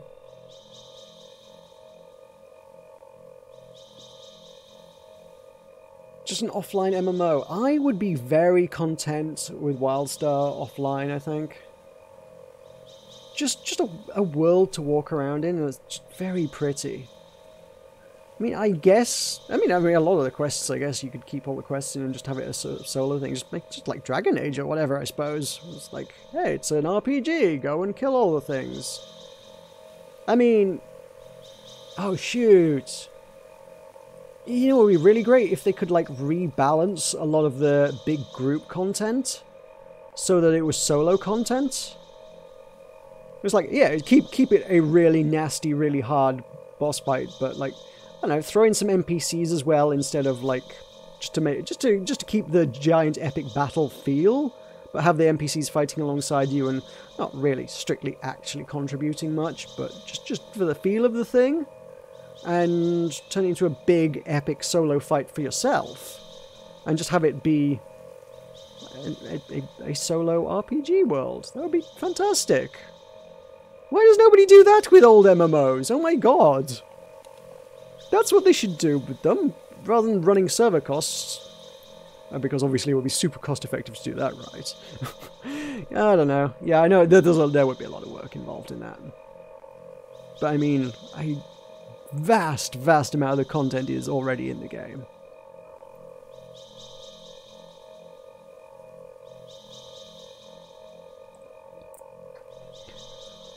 I don't know that I would... I honestly don't know that I would replay it with, like, a different class or a different job or anything if, like, they did that with it. Just because I'm very attached to this character, and, two, it's a lot of work.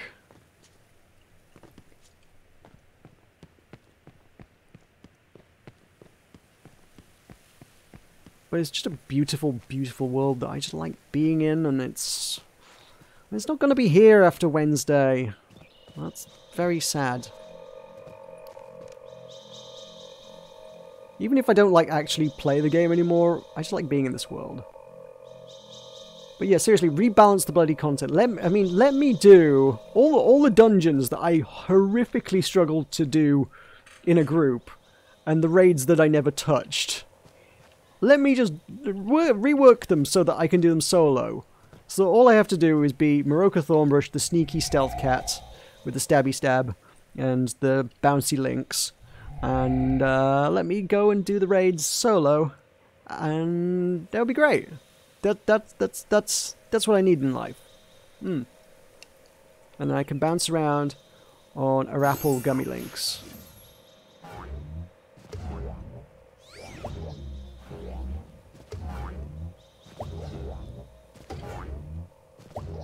Which is just the greatest thing. I don't know why I turn into it. That's just like that's the craziest bit.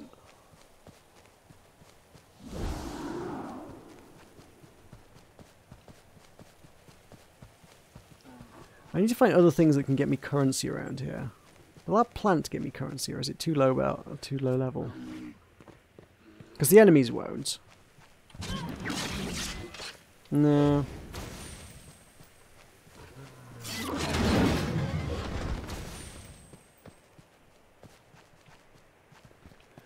Nothing doing around here. Yeah, now that I've... Oh, there's so many things with quests. I don't really want these. Now that I know that I can just earn things by, like, doing nothing. I kind of don't want to just hang around on this bench until Wednesday. I actually sort of want to, like, maybe spend tomorrow evening just farming Omnibits and buying all the stupid garbage. We can buy auras! Oh my god! What? What are these? What? What? These are really cheap as well. Oh my god, what should my aura be? Geomantic? Inspiring? Ooh, that's like a digital. That's kind of cool. Tempestuous, lightning. Dynamic is red lightning. Ethereal. Ooh, sparkly. Mystical. Umbral, shadowy. Verdant. Verdant is probably like my jam. On fire. Cold as ice. I guess verdant is like what I should be if one considers that I'm like... Woo! I'm like in tune with nature and things. Look at me, I'm so verdant. Oh, it's like a toy. Oh. So firstly, that's going to take up more bloody inventory space.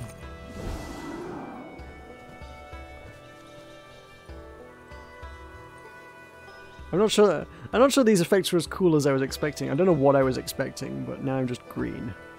Not easy being green. Oh, I just glow green until I tell the game I don't want to glow green anymore. Fair enough. I don't want to glow green anymore? Weird. That's a thing. That's a thing that if I wasn't just tripping over money, that would have been reasonably expensive as an investment. Oh, we can buy... Oh. Just for giggles. Should I gacha it up just for giggles? Yeah. Gacha time. Oh my. Now fun part happen. Big folk get cards. Lucky. I got cards. Which card do I want? Which one? All right, you guys are gonna pick the cards for me. Left, right, or middle? I need your input. Give me your choice. What's the prize going to be? I think it's a pick the card, get a prize kind of thing. I've only ever done it once before when they gave me one free coin just to try, and it's like here, try it. Aren't you addicted to it now? I don't think you can have all three. Let me just try it then. A middle one. Not bad. Uncommon cards, nothing to sneeze at. Oh, you do get all three. Oh, okay. You get all three. All right, sure.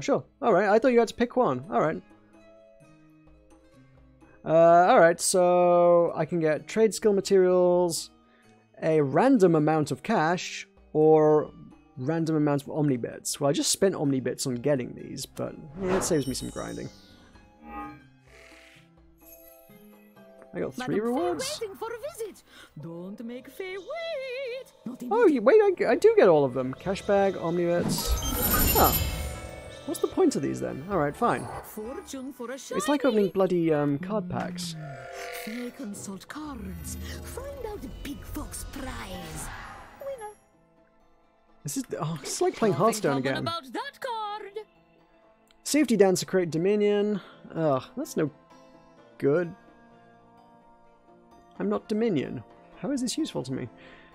Oh, it's decor, not costume. Alright. Retro decor and service tokens. Hooray! Alright, we need Firstly, I need like a webcam or something, and apparently, judging by the fact that the light's not on, I guess my webcam has decided today it's not going to be a working one. I need like some sort of lucky token for this, like Krendor does his snaps when he's doing card openings. None of you know what I'm talking about, but Krendor does like snap, snap, snap, snap, snap, because it's lucky when he opens card packs for some reason. Or something.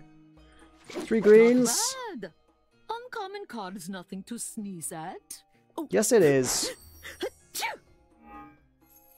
See, you sneezed.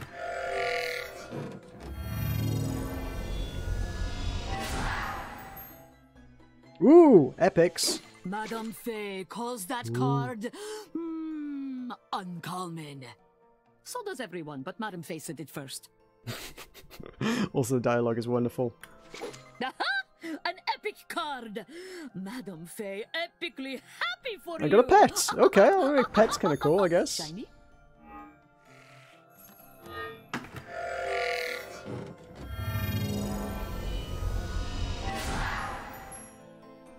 Ooh, epics. Nothing common about that card.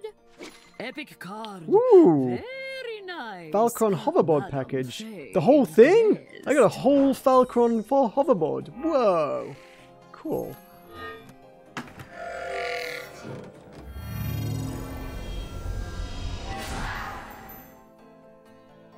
Ooh, there's a blue, okay. Is BMO the thing from... No, what is this? really. Platform Skyline. It's fine. Okay, it's Sky for housing, sure. Is BMO the thing from Adventure Time? It's probably inspired by that, if true. Blue, I'll take blue. Nothing common about that. You picked a rare card. At least it Interior sounds flooring impressive, model Super yes? Zaxman. What the hell is Super Zaxman?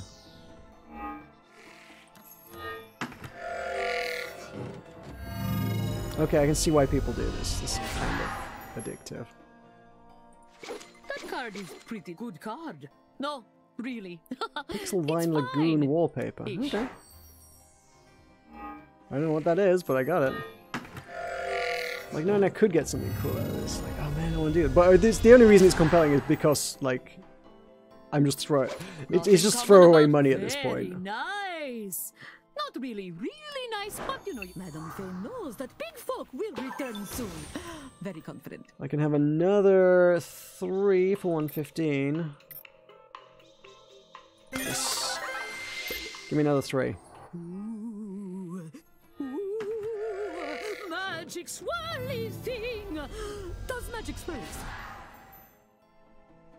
Got a blue. Madame Faye, good card. No, really. Retris? It's fine. Ish. I think there's a whole video gaming theme went on at some point.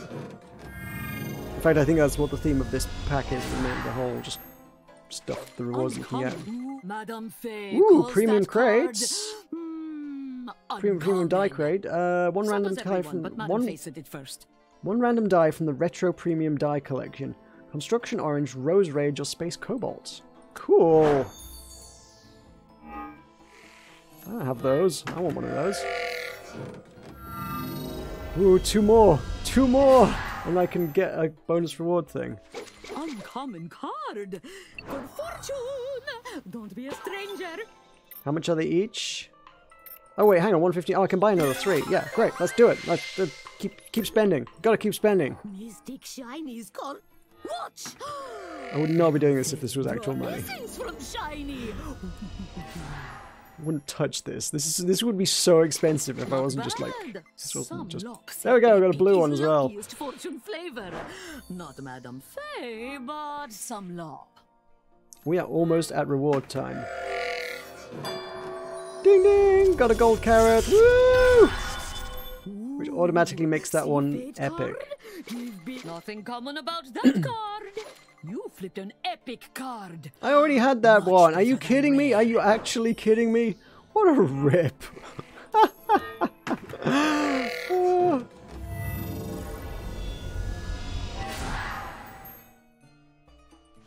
Uncommon. Madame Faye calls that card. It's the Vine Lagoon. Right, fine. Uncommon. So does everyone. Big folk may see what fortunes are there to find. Your inventory is full. Ask again later. Whoops. Filled it up with garbage. Trade skill crate. Runes. Damn it. Cash bag. Add the pets. Omnibits. Omnibits. Service tokens.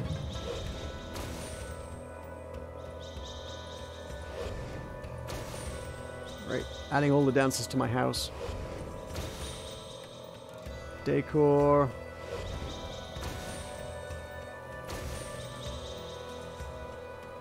Hoverboard, yes. Let's get all of those. Add all of those bits to my inventory.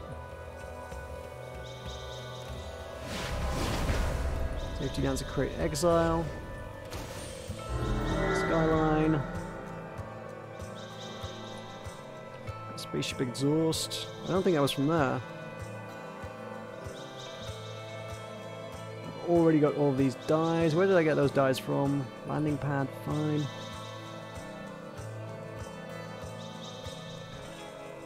Everything just rumbled. Why did everything just rumble?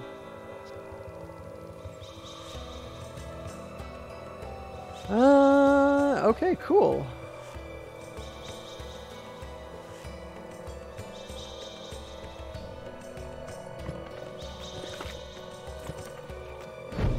Aha! I can transform myself into a Chompacabra.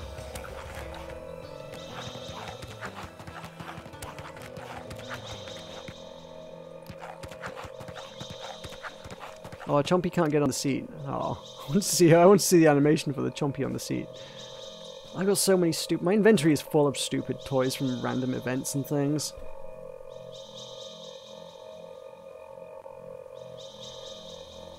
I don't even feel like I remember pets being a thing, but apparently I got some pets.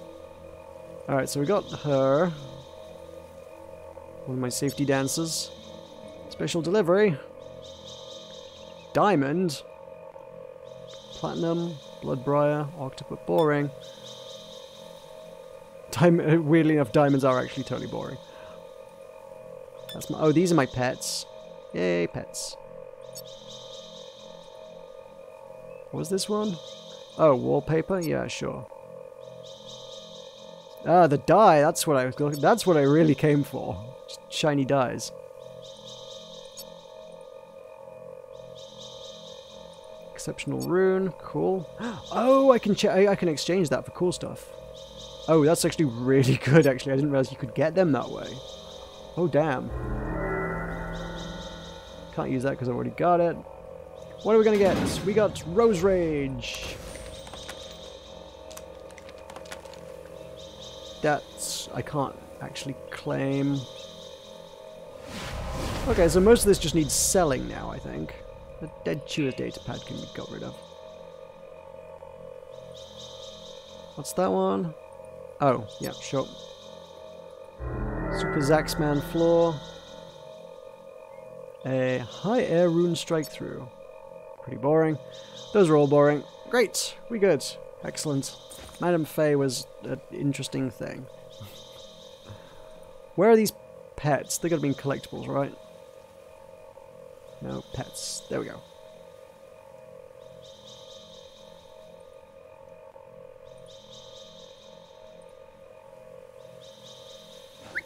Yep, that is a Game Boy.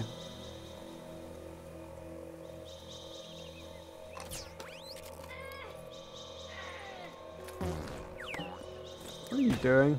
It just pooped. It's a poopy noise. There's a thing that was like, feed this to your pets. Consume to feed a pet to your treat to make it frosty. Are you not frosty, pet? My pet is not frosty. I don't know what that did. There was a consumable supposed to do something to my pet, but it didn't do anything. Still looks like a Game Boy to me. Oh, also I need to now look at my... there's so much to, like, play around with now. Where's that new hoverboard that I got? Fulcron! Fulcron. Fulcron. Fulcron.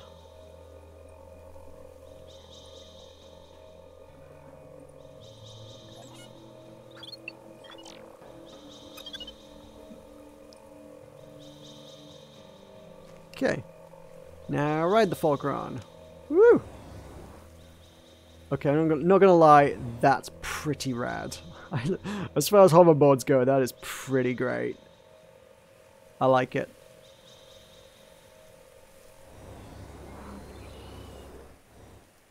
Oh. There's another player out here. I'm not the only person who likes to come out here. Well, that's weird.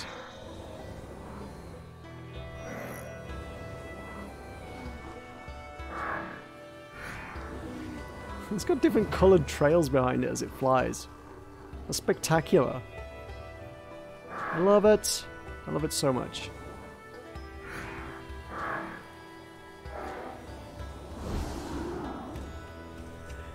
Alright.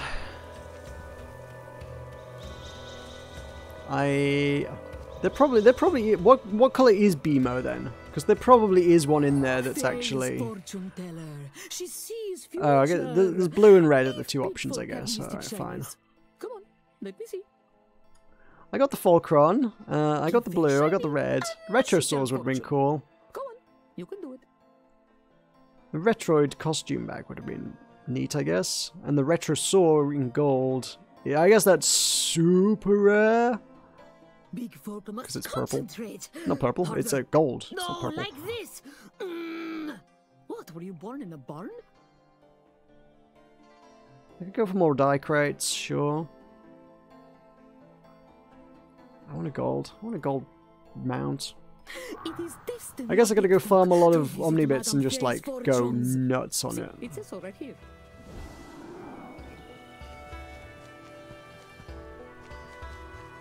I love it. There's someone here's like, oh, is Endgame all for all group content? So, yeah. Someone's just getting into the game. You got 2 days to get it figured out, kid.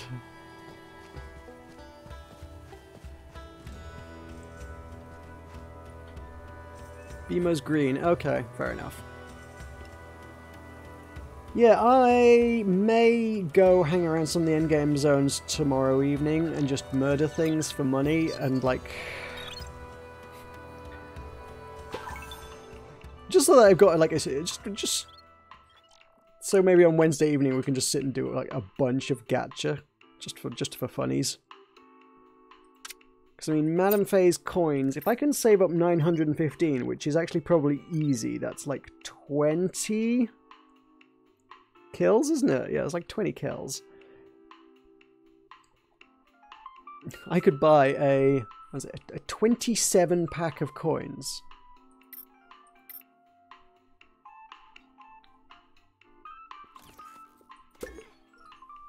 I could probably like farm enough stuff to get a couple of those packs and just sit and open like 50 boxes. That'd be great.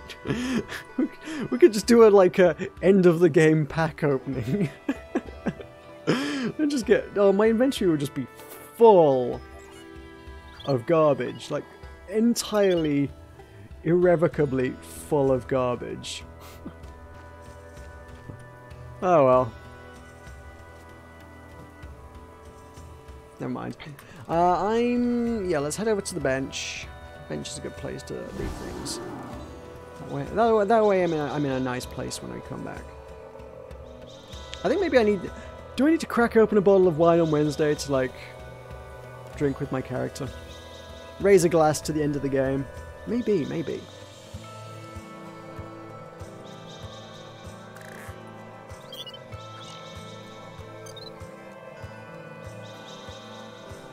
I'm loving this conversation. It was like, WildStar shuts down in 4 days. Like, could you imagine if they were playing it and like they just kind of get into endgame and they're like, oh yeah, by the way, the game shuts down in 4 days. And like, what? The game shuts down in 4 days? As if they just didn't. Oh, that would be wonderful.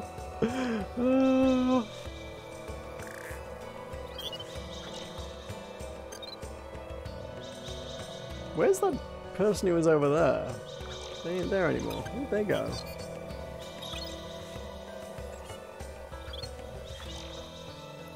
Oh well. Yeah, I'm actually going to stop now. I've been messing around for the last half hour. We finished the walk half an hour ago and I've just been sort of hanging out now. Alright. So yeah. Tuesday is normal stream day. I will probably do a normal stream. Don't know what that is, though, because I haven't got a game plan, so take that... Well, I mean, we've obviously discussed plenty this evening, but further discourse can be had in the Democracy channel. And then WildStar will be on Wednesday for the end of the game, for the end of the game, for the end times are upon us. Thursday... I think Tulka said he was free Thursday to do World's Adrift, actually. So, you know, maybe World's Adrift Thursday. We'll see how things go.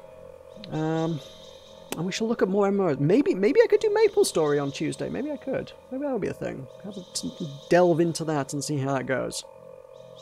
But anyway, I'm going to wrap that up there. So thank you very much for joining me. Thank you for the conversation. It's been good. Actually, better conversation than I think I got discourse-wise out of WildStar walks previously. It's good, it's good. Most of WildStar walks previously kind of just wound up people asking about Spiral Knights. Admittedly, we talked a bit about Spiral Knights today, but at least it was relevant. So yeah, I need to find what to do with my life now that all the games I love have come to an end. Maybe I should quit gaming. Probably won't. But yeah, I'll see you. I'll see you in a couple days, I suppose. Good night.